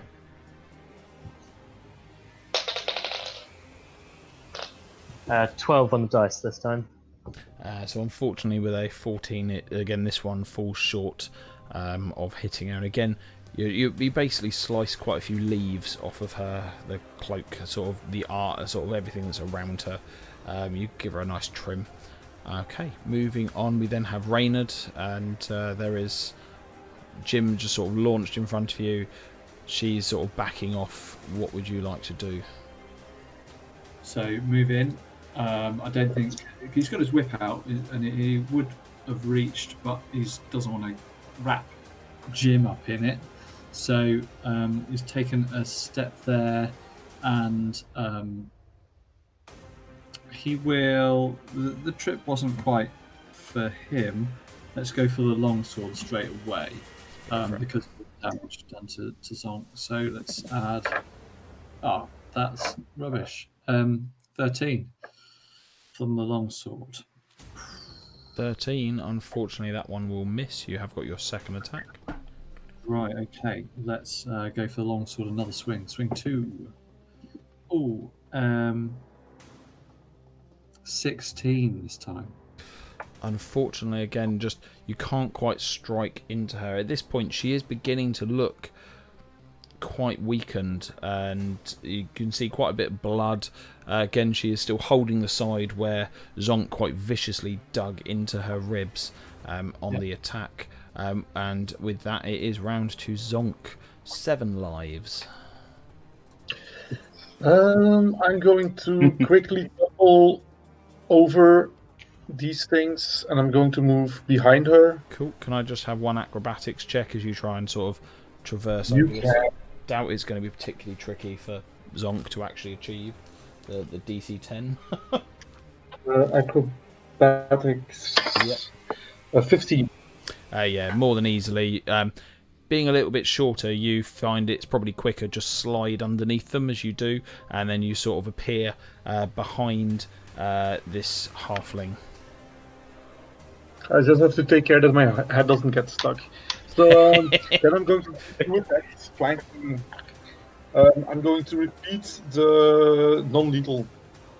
Yep. So it's +7, +8, +6. 16 to hit. 16, unfortunately, will miss on the first attack, even with the flanking taken into account. Okay, then I'm going to do the... I'm going to do the dagger. So it's going to be +7, plus...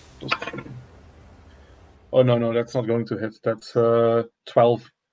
Unfortunately not. And somehow this strange little halfling is managing to avoid any form of attack that you are sort of dealing out, and it then comes back round to her turn, and she is going to... It's really annoying that some of the spells she has are really cool, but they have very specific targets. Again, she is going to try and cause one of the individuals by causing you to feel afraid. She is going to cast fear upon you, and she is going to target... Let's roll a d4. 1 for Asher, 2 for Jim, 3 for Reynard, 4 for Zonk, and we get a 4. So Zonk, can you make a will save for me as you start to feel this very ominous presence try and enter your mind and try and convince you everyone's out to get you? She hates 17. you. She hates me, yeah. 17 in total. Unfortunately, you fail, and you have inherited Frightened 2. Okay. There's a -2 to all my rolls, right? And I'm trembling. -2 to basically everything and your DCs as well. Okay. So any of your reflex DC and things like that. Okay. She then has her scythe. She's going to take a strike at Jim, and completely miss with a grand total of 11. And after that, we then have Asher. I am going to walk to here, assuming that I can still attack her and things over this little fence. Yeah. Cool. And I will... have an acrobatics check as... Yeah, you can have an acrobatics check. On an 18. Plus my skills. Plus 1, you 19. almost give the sort of impression that you managed to float over it, as sort of not even one part of your body touches this fence that's quite low to the ground, and you land quite almost gymnastically on the other side. And I say quite quietly, but I guess the guys might hear this as well. I say to her, you either die by the troop, or you live for the troop. And I will attempt to hit her with my scythe. Go for it. First Probably side going to attack. miss. So I don't get a plus to this. I rolled a 19. I don't... You literally match her AC. Roll for damage. Oh my god. It says The odds were pretty low there. there. You needed a natural Okay. 20 or a...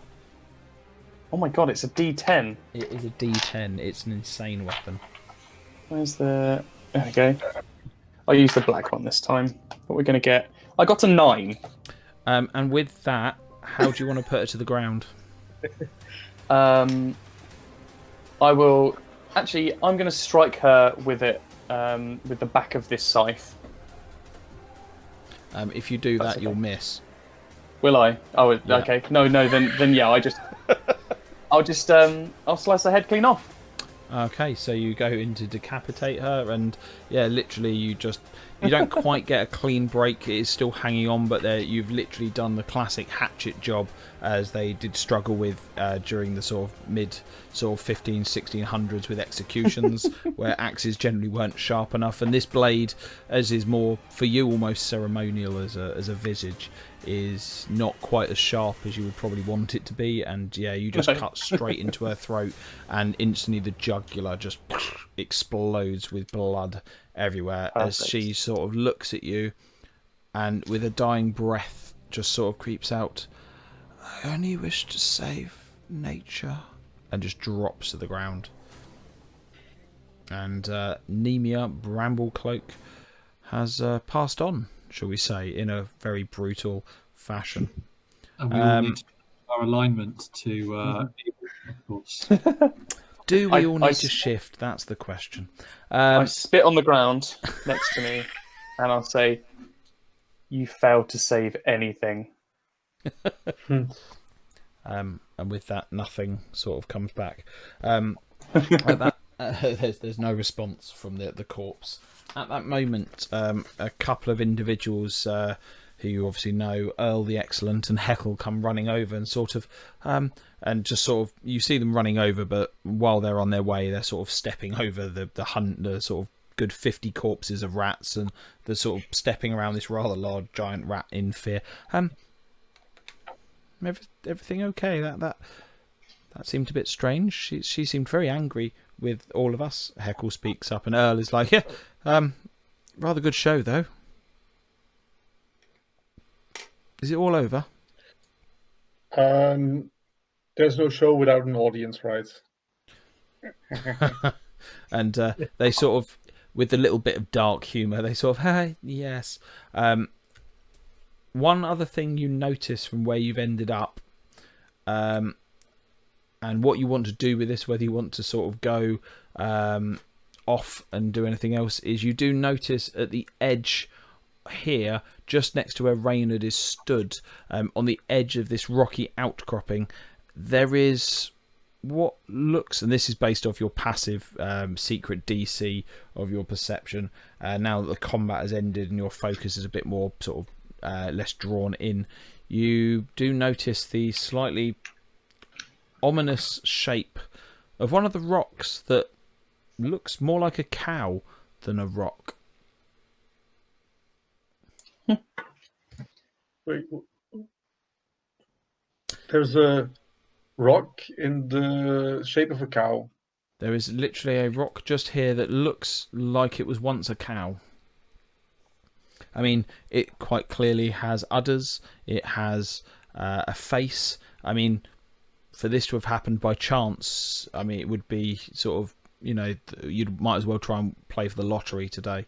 It is very bizarre that there is this cow here, or cow rock.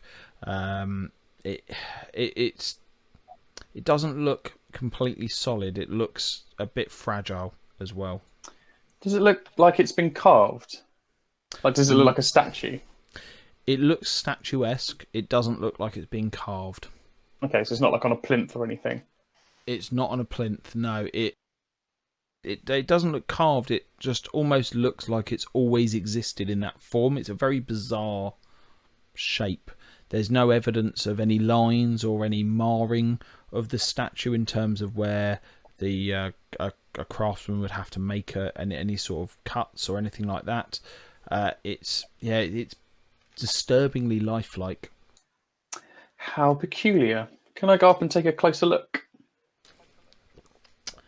You can do. Before I do that, though, I'm probably going to look at this person, see if she has anything on her that maybe says what she was doing here. I know she said that she wanted to protect nature, but I'm like curious as to why everything's happening all at once. So I'm going to just check her over for items or missives, or if she's got like a scroll explaining something that she's doing here. Or... Yep. So she has a few things. She has a rather strange hood that she's wearing that, now that you look a bit more closely, other than the strange sort of like leaf-like elements to it, it appears to have elements of sort of rat-like features. She's also wearing some hide armour. She has a key on her. She also has a +1 sickle and a staff.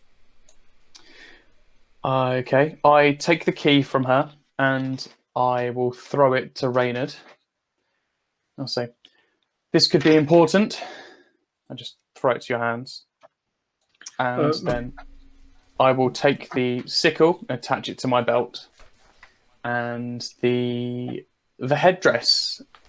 I mull over it and I say, "This would make a fine shoulder padding." And I'll take that as well, with the intent of sewing it onto one of my shoulders.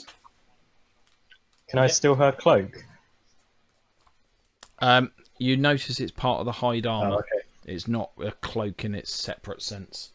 Now that you've finished derobing her, what the devil was she doing here? Well, the dead don't need clothes, do they? Saying that she's sticking up for nature, surely there's more to it than that. Well, if she was so in tune with the nature, we can bury her rather than burn her corpse. That way she can give back to the ground more than she gave in her life. That being said, I'm going to collect some rats for dinner. Go and help out the two Griggs in their This one is food. crispy. Oh yeah, I would have cooked them Crispy already rats, for you. yeah. Oh yeah, they are well done. Definitely not medium rare. We'll add them to the food Okay. those fairies will make for us. Head over to the Griggs. Yeah. Is there anything else anyone wants to do in this sort of area? Heckle and can't remember his name now. Earl are sort of stood there looking over and sort of should we take her off to bury her? Would that be an idea? Should we do that? Yeah. And I was like, yeah, we could bury her. Yeah, if that helps, you know. They're a little bit in awe of you at the moment, obviously having seen just the utter chaos that has just erupted in the circus area. Oh yes, I think burying them would be the best idea. Yes. Go ahead and do that. Yes. Okay, so they take her off and just sort of down towards the woods, or the edge of, and sort of go. You see them disappear off with the body, and you assume they're going to go and get shovels and lay her to rest. Anything else anyone wants to do in this region? Or? Yeah, can I have while I'm collecting the rats, can I have a quick look around to see whether or not the rat swarms or the rats that were in the camp have been driven off now? Because there were rats last session, right? There was the blue circles, the blue rectangles on the screen. The little ones were where you notice the tracks coming and going from. So the rat, as far as you can tell, bearing in mind we've only sort of passed a couple of, in fact, sort of about 5-10 minutes in time has passed in reality since the end of last session. There hasn't been a huge traverse of time, and there are still the very fresh rat prints that you noticed on the floor, sort of heading sort of higgledy-piggledy to these different locations that are denoted by the remaining blue rectangles. Oh, which card is this?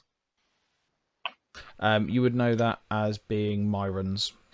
Myron. Oh, that was the ringmaster. Okay, the ringmaster that died. I'm going to check it out to see if there are rats there or if I can find something. Yeah, from what you can tell, just even based on passive perceptions in moving around, there's no evidence of noise of any scratching or anything like that. But yeah, I mean, if you want to look inside or look around the wagon. Perception? Yeah. I roll a 2, so that won't be that great. I'm going to re-roll. I'm going to use a hero point for that. Hopefully, yeah, go for it. Something useful. And then I roll a 12, so that's 18. Yeah, there are some sounds coming from in the wagon, but they're not rat-like. Okay, I'm going to check it out. I'm not really too sure what they are. I'm going to check it out carefully. I'm going to carefully open and look inside. Open the card. Okay, you go to turn the handle very slowly, and you notice that it's locked as you do. Oh. Okay, guys. This card is locked. You can't do anything with your fingers in this instance. How about the key we just acquired from this rat woman? That would be really strange if she had the. Oh well, it could be. It could be. She was snooping around. Hey. Okay, so do you all head over and unlock the door, or some of you going off elsewhere? Yeah, I'll head over as well. Yeah, let's go over. Let's unlock this door. Okay. Obviously, bear in mind some of you are still quite injured from the previous fight. Not me. Not you. No, Zonk is feeling amazing currently in comparison.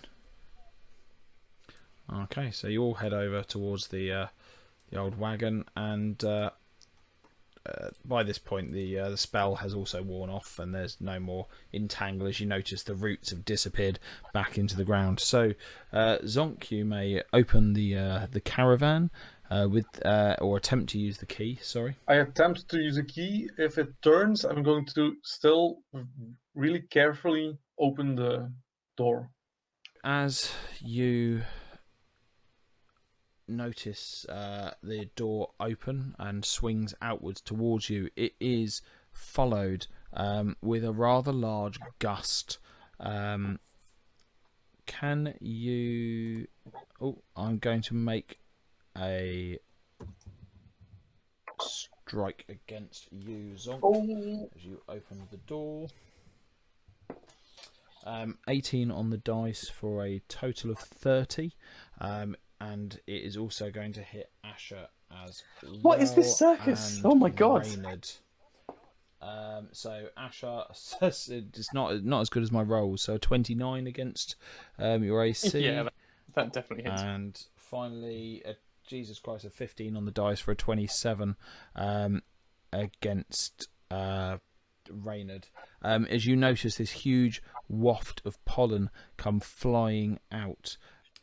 Can you all make make will saves for me? Sorry, nearly told you how hard they were. A will save from Asher, Zonk, and Reynard. Will save +6. Okay. 23. Yep. 24. Haha. Jesus. And Reynard. Yeah. Will save. Okay. Oh, 21 total.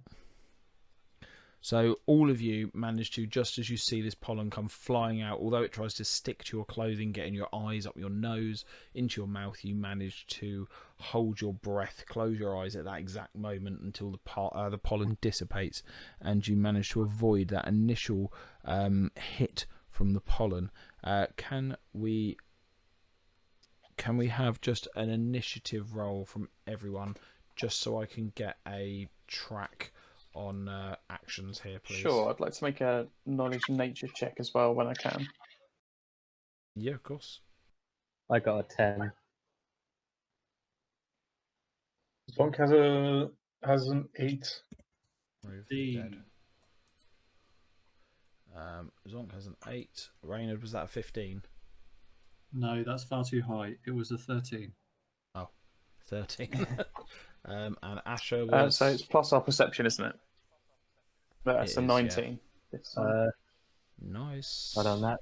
And the The plants. 10 was just the dice. So it's plus Okay. 6. Okay.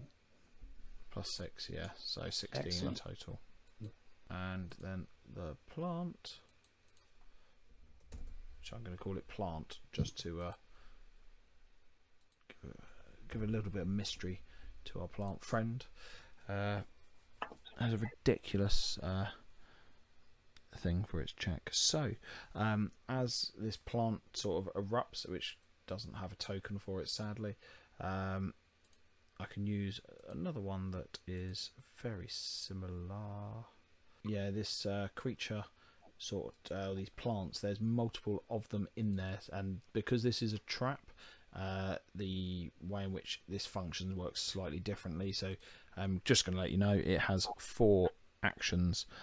So it also doesn't take a multi-attack penalty, which is rather brutal.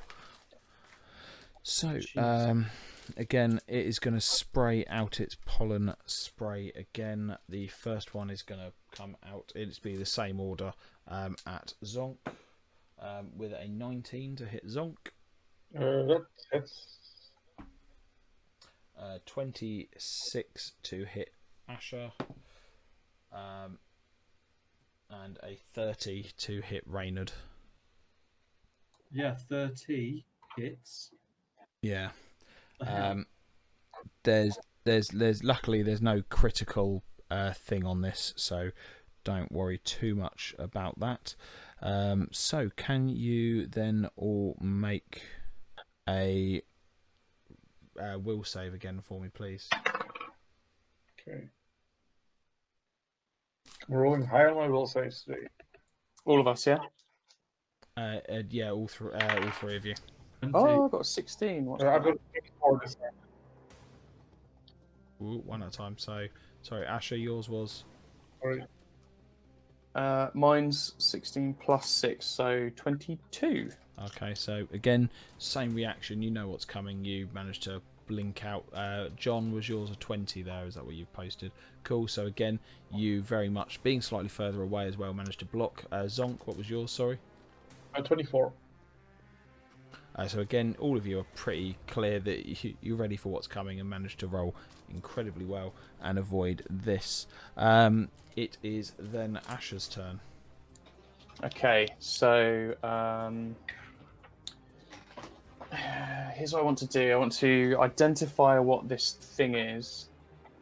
As it's pollen, I imagine it's like a plant or a fungus of some kind. It's nature, yeah. So a nature check. You can And then do. afterwards, actually, let me check because I think. Oh, actually, no. Sorry, you would need to do Arcana for me, please. Sorry. Okie dokie. I'm just thinking that I want to burn this thing, but range 30 feet, so I can produce flame at 30 feet. Okay, that's cool. So I'll do the nature arcana check. A nature arcana? That just doesn't make any sense. I'll do the arcana check on it first. So let's have a look. Skills. Arcana is +6. I rolled a D12, so that was dumb of me. 14 plus 6 is 20 in total for that one. Total of 20. Okay. So you know this is a dream pollen pod, and if the GM hadn't missed it, you'd have all taken poison damage as well.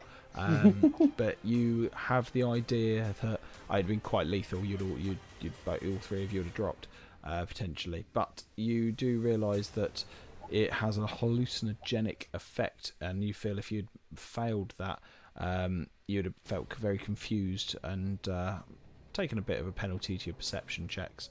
You do get the impression, though, it only has a certain amount of pollen, so you feel that you are probably going to find that you're going to be able to disable this quite easily. Cool. In the first sort of idea of a trap, you get the impression it's probably used up the majority of the pollen pods, and yeah, cool. That, you know. Okay, I turn to the rest of the group. Stand back. This is a dream pollen pod. I've seen these things before.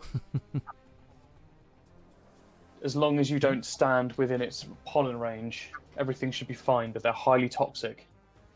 And with that... You know the range to be 20 foot. Okay. As well. Okay. I'll just say just get back, basically. And with that, I'm going to cast a flame spell onto it. So let me take care of this bloody thing. And I will cast Produce Flame, which is a range of 30 feet. Go for it. So spell attack roll against the target's AC. So it's cocked. I rolled a 15 plus 7, 23. Oh yeah, you hit. Okay. Do I You critically? don't critically hit, I'm afraid. I don't. No. Okay, that's fine. Just thought I'd ask before I start rolling dice. No, of course. So 1d4 plus my spell casting, which is +4. So 2 plus 4 is just 6 for this one. Cool. So yeah, you notice one of the pods from where you are. You sort of just see it strike, and you see it start to wither away as it sort of weakens from the fire that you hit it with. It doesn't seem to do any particularly extra damage, but you notice that a little bit of it doesn't quite make it through almost. Okay. After that, we then have Jim. I set fire to the cart or something? You could set fire to Myron's wagon, but as you're investigating his murder, may not be the greatest idea. Yeah. Swings and roundabouts. It does, yeah. You might also get the idea that, something in there might have, value. Oh, yeah. Little from column A, little from column B. I mean, a bigger fire is going to keep everyone warmer for the night, I suppose. Yeah, I don't know. Does it affect raptors? You would assume so. It affects... I mean, it's all affected you. Anything that breathes, you would affect it to be able to be affected. Yeah, perhaps step back a bit. Okay, so moving out of the way. After that, we then have Reynard. Oh, it looks like you've got this, Asher. No, I'm not getting too close. No, no, no. And he's stepping back as well. He's not interested. Cool. Too close. That's fine. So you move back and out of the way. Zonk, before you run away, you would notice that actually you reckon you could probably have a good stab at cutting one of these pods out and disabling it. Then I'm going to try that. That's a thievery check. It would be a thievery check, yes. 20. Yeah, you managed to see one of 2 remaining pods, and you sort of just spend your time there cutting it out, and that's going to take you your round to do that. Okay, so that takes up an entire round. Yeah, it's 2. Oh no, you got 1 action left. Sorry. Okay, so then I'm going to back away. Just run away. Yes. You get to the other. Oh no, I'm looking at the wrong wagon now. Yep. So yeah, you get to there. After that, we have the plant when it's going to launch its final pod at the closest person. And this time, a total of 13, I believe, will miss you, Asher. Let me just double check. Yes, just misses me. Yeah. Holy All shit. just misses. That it could basically not have missed by much more. Okay, so after that, we then do have yourself. As you notice, only 1 pod sort of comes flying out of this thing. I will produce flame once again to try and finish off the remaining essence of this thing, this pod. So I roll 15 again, plus 7, 23. Oh yeah, that hits. Cool. And then it's 1d4. I got rolled a 4 plus my charisma, which is 4, so 8 damage in total on that one. Yeah. And this would sort of carry on with apparently everyone else hiding and you just launching flame in, and quite quickly you haven't killed it. Yeah. And you do notice quite quickly that you've managed to subdue the plants. You can keep burning them if you just want to kill them off completely. I will not. I will kind of want to take a sample of them, so... That's fine. And Okay. enter the circus. Would you like to join the circus? Join or burn. I feel we might have to have a chat about Asher at some point. Just either you join the circus or we kill you. Join or die, yeah. That should be yes, the name of this podcast. Join or die. pretty violent way of doing things. But yeah, very quickly, obviously, you manage to subdue these plants, and yeah, you can go in and you can do a nature check, and between you can go and have a look within the caravan if you like, and I can sort of let you know what is in there that you see. I'll be busy with these plants. If these guys want to take care of looking in the caravan and things like that, then they're welcome to. Yeah. Okay. So on the outside of the wagon, you do notice the basically giant adverts that advertise your circus. It is on the inside. Other than the 4 now sort of slightly charred plants, there are a few different trinkets and personal belongings that clearly belonged to Myron. There's nothing that you see that would indicate any greater nefarious plan to who murdered him.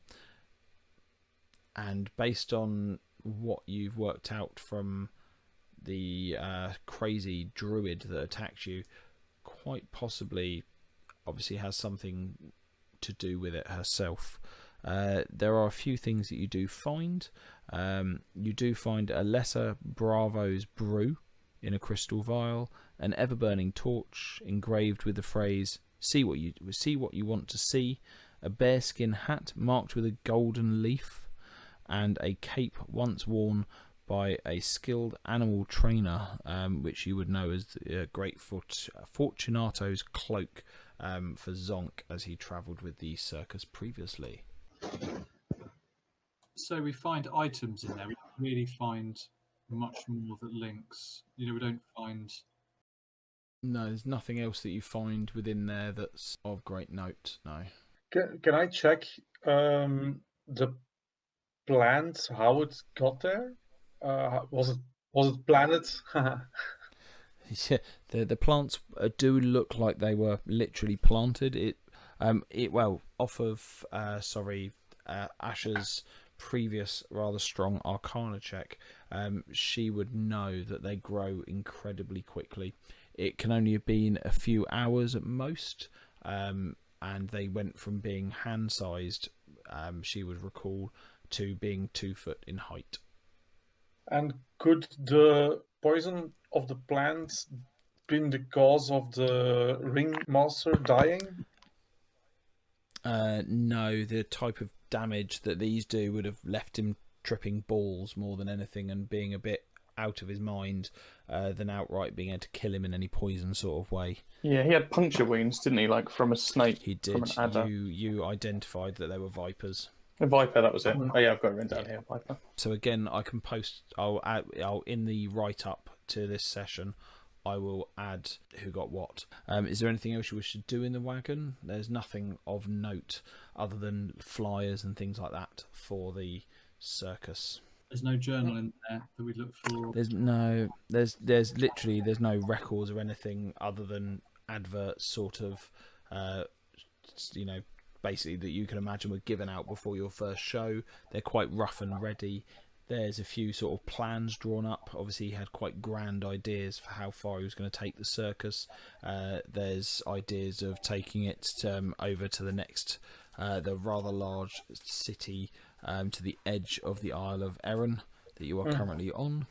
But there is no indication of anything else.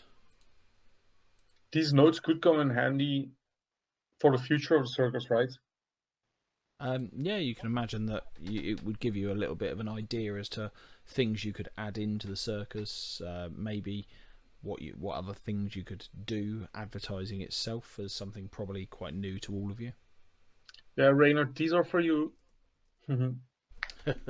It's really strange that everything is going south all of a sudden, right? Like the bear attacks, the rats attack, the plant that is planted here.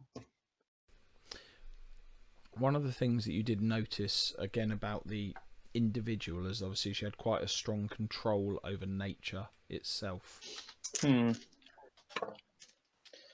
When the Griggs, when the fake get back, we should ask them if they know something of these roots of this place that's out of the ordinary.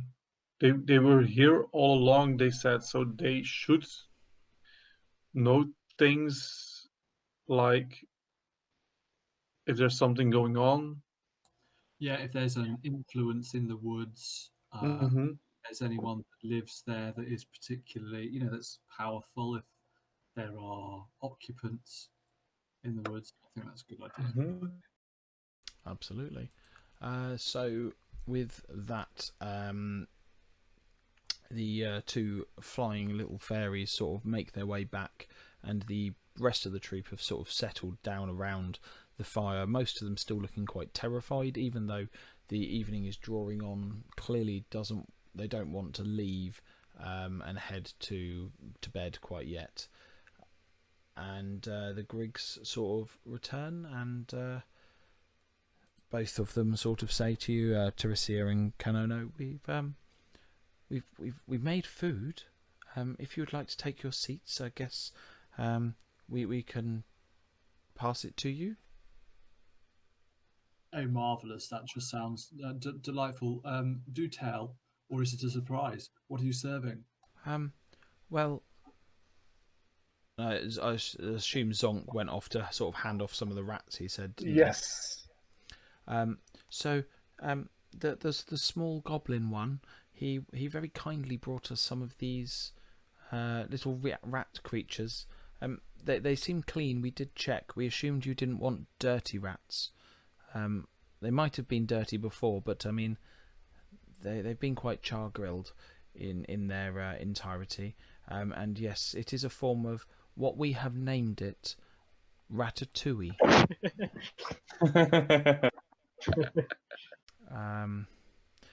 We're going to call it charred ratatouille, given the flecks of ash on them. But yes, do sit and do eat. Do enjoy. We're going to go and clear up, if that's okay. Yes, that sounds marvelous. Yes, do serve and then clean up, and I'll give Asher a look. Playing along like we'll just let them do their thing for now. I sort of smile warmly in acknowledgement, like, yep. And they drift off back to where they sort of appear to have been cooking. While we're sat down and the items are sort of around us, can I do a quick detect magic on them? Is that okay? Yeah. Cool. So the obviously the +1 scythe that you picked, not scythe, sickle, yeah. sorry, that you picked up, is obviously emanating sort of just a faint magic to it, with its etchings on it that seem to be giving it additional power. Other than that, there's the Bravo's brew, appears to be emanating some kind of magic, and the torch as well. Okay. What would I need to do to identify what they are? I think again it's an Arcana check for these based on the item. Sure. Okay. Shall I do the brew first then? Or do you want me just to roll for all of them, or? We'll do the brew first. It takes you 10 minutes per item, so this is going to basically take you the whole of dinner. That's fine. I'm going to sort of absentmindedly eat some of this ratatouille and just check over these items for everyone. Every so often, as you're all eating the ratatouille, you do get a bit of a crunch to it. You get the impression they haven't taken the bones out of this. They're not really too sure. So the first item that you would find would be the ever-burning torch. It's one of the more permanent applications of basic permanent magic. It sheds light constantly, and sort of uses no oxygen and generates no heat. It can't be put out though, but it doesn't burn anything. Okay. I explain this to the group, and I'll sort of place it down next to me and be like, whoever thinks that this would be most useful for them to carry, you may take this. And I'll just pop it on the ground there as well. Bravo's brew is in a small crystal vial. Is the lesser version, and it gives a +1 or +1 for will saves, or a +2 against fear effects. Okay. And I will turn to Jim with this. Sorry, lasts for an hour is the only other thing. I'll turn to Jim with this, and I'm like, bit of liquid courage for you there, friend. And I'll just pop it in one of his many pockets. Thanks. Other than that, there isn't anything else that gives off any element of magic in any way. Okay, and with that, I'll start sewing this the sort of the rat head headdress onto one of my shoulder pads. Nice. Okay, I'll Fair enough. wounds because he's clearly got hit. So anyone can spend some time now treating wounds, and sort of that takes 10 minutes. So anyone that wants to do that can do a medicine check. I don't mind doing that. I'll pull some salves out of my pockets. You'll have to wait, and you've basically got half an hour. Oh yeah, because I'm checking the items, aren't I? Yeah. 20 minutes sort of doing that. So the standard check is a DC 15. If you succeed, you get 2d8 hit points back, and it will remove the wounded condition. I just got 17. I'm looking to get hit points back. Does that work? So you just need to do a DC 15 medicine check. Yeah, I rolled 17. So so 2d8 for me then, please. 2d8. Good. Yep. Okay, 9. So you heal a grand total of 9 hit points. Jim, I don't know if you want to give it a go to try and heal up your the raptor. Yeah, which dice do I use? D20, and then your medicine score is a 4. Okay. I got a 7. Unfortunately, you fail. You don't critically fail, and you don't deal 1d8 of damage to the poor raptor, but you sort of spend this 10 minutes trying to patch him up, but you're not really too au fait with raptor medication and healing, so sort of doesn't seem to have any effect. Okay. What you could do, Reynard, if you wish to spend an hour, based on your successive check, you can continue for the next 50 minutes healing your wounds, and he'll double the hit points that you just regained, so you'd gain 18. Don't need it. I only lost 9, so I actually heal. Oh, okay. You did really well. Yeah. So yeah, I think the only other injured party is the raptor currently. Yeah, and I kind of feel wounded still. You do still in feel my wounded. pride, but as in body as well. I don't know if you want to spend. I don't know if I'd recommend you giving your attempt a go. The potential for critical failure is quite high for Zonk on trying to heal himself. I'm not a healer. No, everyone else is quite busy in their own healing at the moment. I mean, you could wait for Asher to sort of have finished identifying the items. Everything's quite relaxed at the moment. The only thing niggling in the back of all of your minds is that strained visage of the statuesque cow over by the rocks. What are the 2 Griggs doing at the moment? If everybody's busy, the Griggs went and cleaned up, is what they said they were going to go do. I'm going to check where they are, and I'm going to have a little talk with them. Yeah. Hey guys. You go over to find them, and they're nowhere to be seen. It is perfectly tidy over where they were cooking, but there is no evidence that they are there. They've sort of have taken the idea that they agreed to cook. They've been kind based on Reynard's ridiculously high diplomacy, and cleaned up as well, but they sort of seem to have slunk off at this point. Before they were enslaved. Before they were enslaved by Reynard, and put to work in the circus. But yeah, they've sort of avoided staying around because although they didn't feel you were unkind, they're they're quite nervous around humans. It turns out, from the looks of things. So I'm afraid they've gone. There is a pot on the side of. There's a bit more of the charred ratatouille left. They seem to have left at least enough for everyone to have another serving for breakfast in the morning. So okay, I'll return to the rest, and I'll tell what I've seen, what I found. So Zonk informs you that the Griggs have gone. At that point, as night is beginning to draw in, the couple of the show performers sort of come over to you as a group, sort of looking for reassurance. So, is it safe? Can we go to rest now? Is there? There's nothing else going to happen now that's going to put us at ill, is there? As far as I can tell, no. But who knows who the Grey Lady may take at any point. The professor sort of whispers in Asher's ear, "Oh, you do keep that monkey of the Reaper going, don't you?" And a few of the others look quite unnerved at that point by the idea that suddenly, something may come from the shadows and snatch them in the night. Particularly the children especially the Kambali children, cling a bit closer to their parents at this moment. They seem the most nervous about returning to their wagon, given the fact that that was where this rather large rat swarm and everything else sort of appeared from.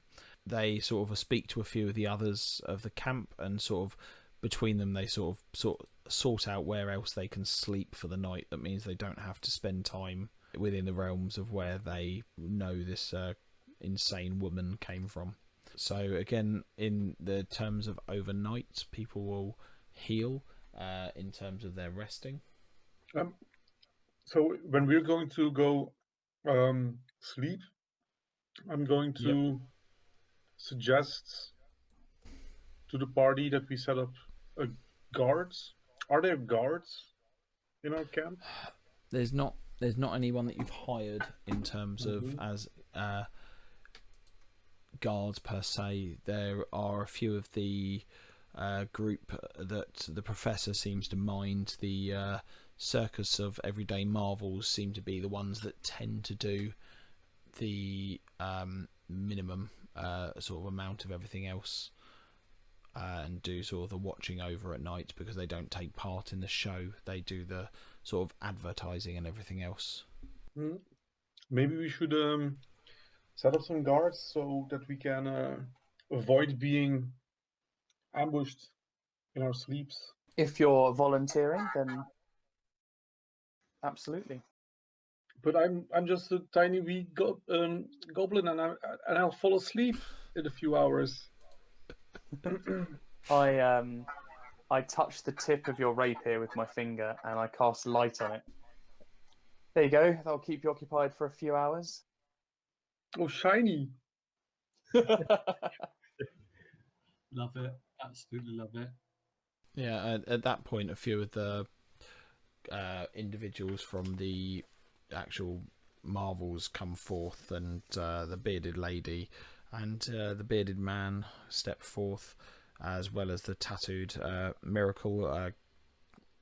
She sort of speaks up, and Eileen, Miss Peacock, a performer, sort of, they all speak up and they say, "We'll watch out. We'll keep an eye on the circus. Don't you worry.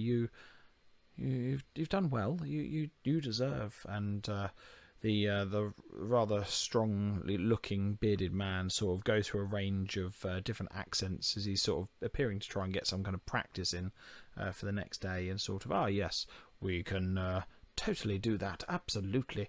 And they sort of go off to sort of take point. At this point, obviously, if anyone else is looking for any kind of healing, Asher, if you wanted to try and treat anyone else's wounds, you notice that Zonk is still looking a little bit out of sorts, as well as Roger the Raptor. Sure. And I will... Yeah, I'll start... I'll pull out some salves, and I'll start to help Zonk heal himself. I have this entry wound from the electricity. It's really strange. Please don't wave that around.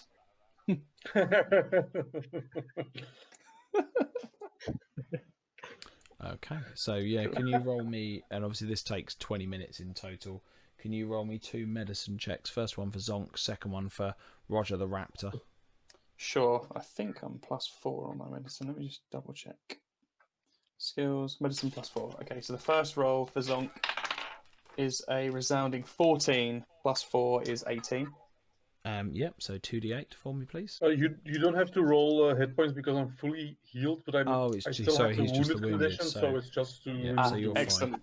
Cool, okay, brilliant. And then repeat for Roger the D20 plus 4. 15 +4 is 19. Perfect. Again, 2d8. Yep. 7 and a 1, so 8 in total. And that brings Roger back to full health as well. Oh, I'm really efficient. You're very good with these medicine checks. Okay. Is there anything else anyone wishes to do before going to bed? You are now aware that people are going to be monitoring your well-being throughout the night, making sure that you're not invaded. Nope. Can I take the bearskin hat? So what was that, Zeke? Can I take the bearskin hat? Yeah, you can. It's a rather fanciful looking one. You reckon you could probably sell it for about 7 gold if you were inclined? No, it adds to my weird costume. It does. I love it. I nod approvingly. Add to the look. Okay. And with that, you go to rest. In the morning, there are, awaiting outside by the river, there are 4 individuals. 3 of which you recognise, and I'm just going to reveal them to you. They should hopefully be on your Roll20 screen. Yep. We now have there are 4 individuals. The one in the middle with the red hair you don't recognise. The 3 outer ones you do. And they come forth, and the one that steps forth as you sort of once you've all sort of got out of the wagon and sort of assembled yourself for the day, we'll assume you've done any preparations you need for spells and everything like that. The first one, he walks up to you, sort of, even as he approaches, he's just sort of spinning 2 dice into the air, and they're disappearing into his hands, and he's looking down at the result and chuckling to himself. he has a few weapons at his side, but he's very lithe. He's very slender. He looks very agile on his feet, and he's sort of, you're the ones that my fellas spoke about. Excellent. May I introduce myself? I am Dolus Pan, and these are my merry group of the honestly honourable brokers. We understand that you came to an agreement in the last show, which was most befitting of what I wish to do, and we're here, me and my brethren. May I introduce Porthos, Herschel, and Horace. You notice that Porthos appears to be of darker skin than the others, and the other two, although seemingly completely different, apparently appear to be related based on the last name being the same. How far the blood relation goes, we're not sure. Dollars continues. I'm most glad that my men were able to pay this circus tax you claim of, and we look forward to a growing business venture. We believe that we can, for a fee, help you with the advertising of your circus and drum up a few extra bit of, I suppose, custom. If you so wish, we can go out and help with that. We're very good at encouraging people to take part and turn up. We do have a brilliant way of persuading anyone to join up, and again, if you should have any trouble with collecting payment, do let the boys know. They're more than happy to go and encourage people to pay. Whilst that sounds like a fantastic offer, we of course, as you already know, this is the greatest show one could ever themselves in front of. So the encouragement you speak of to take seat and enjoy is unnecessary, but I do see that there's a use for a strong hand. Just take a look at our strong man. He hasn't either. Well, that's fine, but I do believe that it was spoken, and sort of one of the larger, taller one, who he'd pointed to as being known as Herschel, sort of nods towards yourself, Reynard, and he sort of Dolus turns back to you and says, it was mentioned that you were interested in continuing these services. Maybe we could set up some kind of little gambling side area outside the front, maybe pick up a few more extra people to fill the seats for you, provide a little bit of extra entertainment maybe. Oh, certainly. There are many options. The crowd that we draw, people from all sorts of walks of life. Yes. I've even heard of these places, casinos. These places where people may wager on all sorts of games, dice, all sorts of things. So yeah, there's certainly a market for the skills you people offer. A fair game, of course, a fair game. But you see, at the mention of the idea of a casino, you see his mouth curve up slightly and a twinkle in his eyes. Ha! Excellent. I'm glad you bring up casino. That is, as you say, you are the greatest show on earth. I believe it to be absolutely true, based on what my men said. They were most impressed that no one failed any of their little performances, and did rather astonishingly. Even the goblin that apparently pretended to fall. So yes, I think the only way is up for you guys, especially those ones that fire themselves out of a cannon. Indeed. So I'm sure that we can come to some arrangement, and as you grow, hopefully maybe our little venture will grow too, and maybe one day we can also become a travelling casino, and the sky's the limit, I suppose, in terms of that one, really. Well, certainly we'll come to terms. We'll certainly come to terms. We'll scratch each other's backs, as it were. But remember, excellent. The focus is the greatest show that we. Oh, of course. We will. We'll theme some of our games, I suppose, around a few of the others. Maybe some of Mordane's tricks or things like that. Maybe they could become the names, just to really invigorate the crowd. And of course, we do promise a fair game of always, yes. But there is that saying, the house always wins. I suppose, you know, we wouldn't want to let that die, as we wouldn't want the poor public to feel confused by that one. But absolutely, we will run a fair game for you. And with that, you know, Reynolds, you know, they seem to have a gentleman's understanding, but there are no, I don't think that anyone watching this conversation would think that either is getting the better of the other. They are well matched, these two, talking about how they might scratch each other's backs and how either, you know, both ventures can benefit one another without straying too far from what it is that is happening here.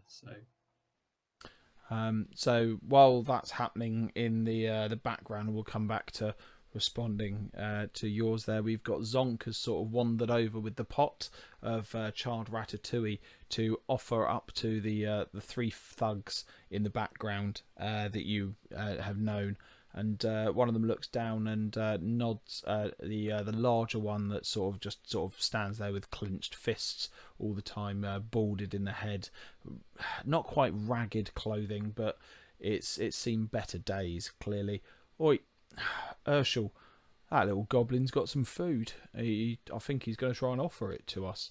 Horace pipes up. Oh, food, that'll be good. Yeah, breakfast, that sounds nice. Oi, goblin, is that for us? Yeah, I want a bite. Oh, absolutely. Breakfast is always appreciated. The only one that looks a little bit more sceptical is the one that is known as Porthos. He sort of looks in it and sort of... luckily unfortunately I've already had breakfast today, so I will not be partaking, but thank you, little goblin, for the offer. Horace and Herschel, however, absolutely, yep, totally, gonna, yeah, and sort of just start digging in, and you can hear them crunching down. Oh, blimey, it's a bit tough, isn't it? What do you call this, little goblin? It's called charred ratatouille. Ah, yeah, that would explain the crunching. Yeah, I've eaten worse, I suppose. Eaten worse on the streets of Almas. Almas being a city on the mainland. I've eaten far worse. Oh, God, blimey! Do you remember that raccoon? That thing we ate? It was I think it was still alive, and they sort of continue to eat and. Completely ignoring anything in the background, Dolus turns back to you and sort of, well, thank you for feeding the men. They do seem to be enjoying it, although I've not really heard much food that seems to be quite so loud when you eat it. But I suppose we shall go away. We'll draw up a proposal. We'll come up with some plans, and I suppose we'll see you soon, dear sir. Yes, and with that, he sort of, with a little overly concerning flourish, sort of dips and sort of turns away the others, sort of falling in line with him and following on. And they sort of leave. One thing you do then hear is a scream. Very, very similar to that, but much louder. Ooh. And you recognise the scream as coming from the south east portion, over by the rocks that you found the strange cow. Investigate. Okay. To investigate? Yes. Okay, and as you arrive over there, there is one of the sort of individuals that isn't really associated with the circus so much as is just one of the sort of basic backstage crew, effectively. But there is Deanna, you know, as the servant girl, and she's sort of just wailing as you see, holding their hands over their face, the statue of a man. And we're going to leave it there. Oh my god, it's the Chamber of Secrets all over again. Is it a basilisk? It's not a basilisk. That would be really cruel to throw a basilisk at you at level 1. Sorry, I was John. thinking, like, what the fuck? After the bear. Yeah, Yeah, it's quite cruel. there in the Basilisk yeah. Fair. Did you say about a human statue where the cow was? Yes, so just in the area here, pretty much almost next to the cow, there is a stone. You notice the feet have been crushed, as clearly a rock that was in his hand has been dropped, and these two hands have gone up to cover his face as he's tried to hide from something. But he is very much like the strange statuesque cow, a perfectly carved statue, and Deanna is sobbing in front of, or neck behind the statue, weeping. And we will pick up, only because I'm conscious of time now, and we need a nice little cliffhanger to end on. We will pick up with the conversation with Deanna, but hopefully again we've managed to slightly more have a unrule breaking session where we haven't cocked up too much, and yeah, it's been really great. The challenge against the druid that you faced, Nemia, went sort of slightly differently than what I expected. It was a bit brutal, the fact that she straight up hit you with the entangle, which is far more lethal than I realised. In my head it was first edition version as opposed to second edition, which is instantly far worse, just in terms of the constant drain on your speed. I did feel very guilty for killing Zonk for a second time. It was a short death.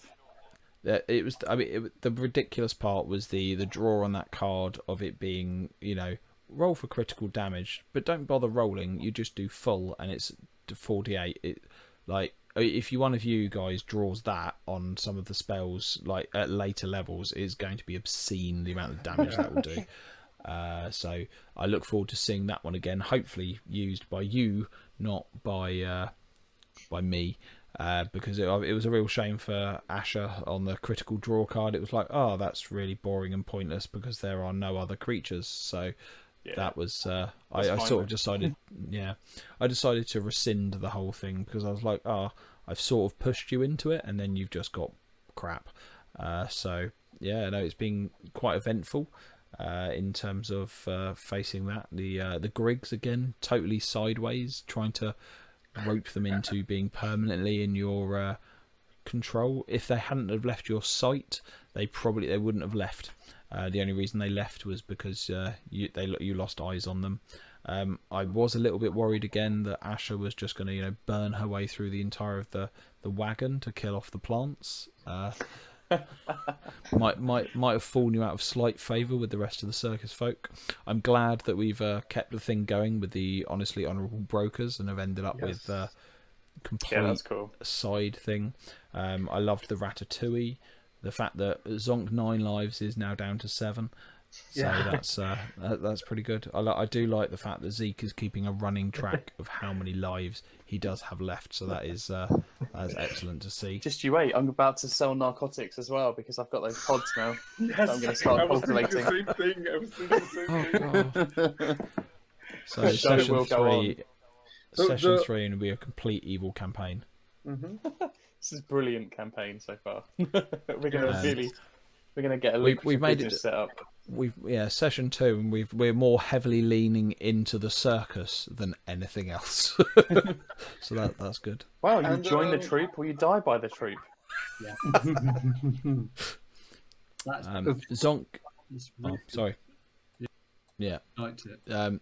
Yeah, no, it's been hilarious. Zonk might be having horror flashbacks from the Celestial Menagerie at this point, having left the Celestial Menagerie for very similar reasons that Asher is now putting forward. It's fine. I won't let Zonk die. I'm not done with his service Clearly, yet. You've saved him twice. Such a beating in the last 24 hours. It's not even the last 24 hours. It's been like an hour. He's died twice in an hour. That is coming for me. We're still on day 1 of the game. We haven't got past that yet.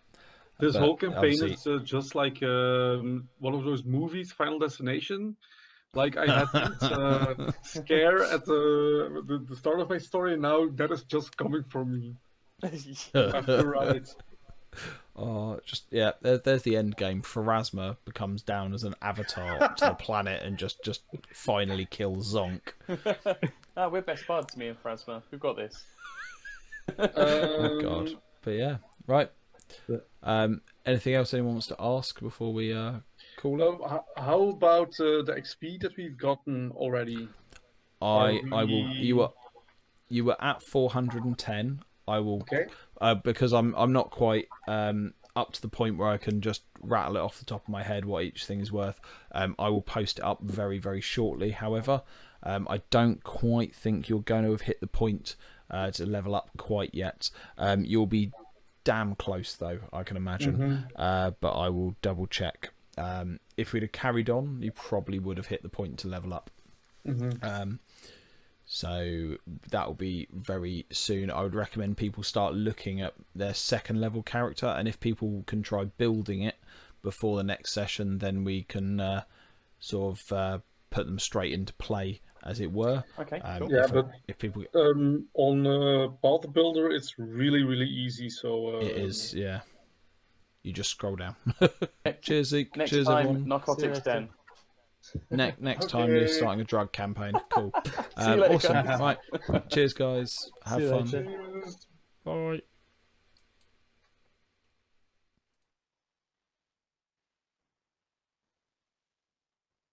Okay, so that wraps up our second session there. As you can see, clearly the players are out to derail the whole thing. Hopefully the audio quality is a bit better for this one than it was, and it won't take me quite as long to edit it. As you can see, we're a little bit inconsistent in terms of the running at the moment, because we are from all different areas. None of us actually live anywhere near each other, and this is going to continue completely as was mentioned, as an online experience for that reason, because one of the guys, bless him, he's in Belgium, so it'd be quite a trek to come over for every game. So yeah, hopefully it's been enjoyable, if not at least comical for you. We're very much enjoying it at the moment, so hopefully we'll see you for the next session, which on the as listed underneath me down the bottom, where you'll find the information, and I will put up onto the channel for my Twitter account and anything else for where you'll find that, or on the twitch.tv/dentonj87 you will find it there, and again it will also be appearing as a podcast on Spotify. Alright, thanks everyone, stay safe and goodbye.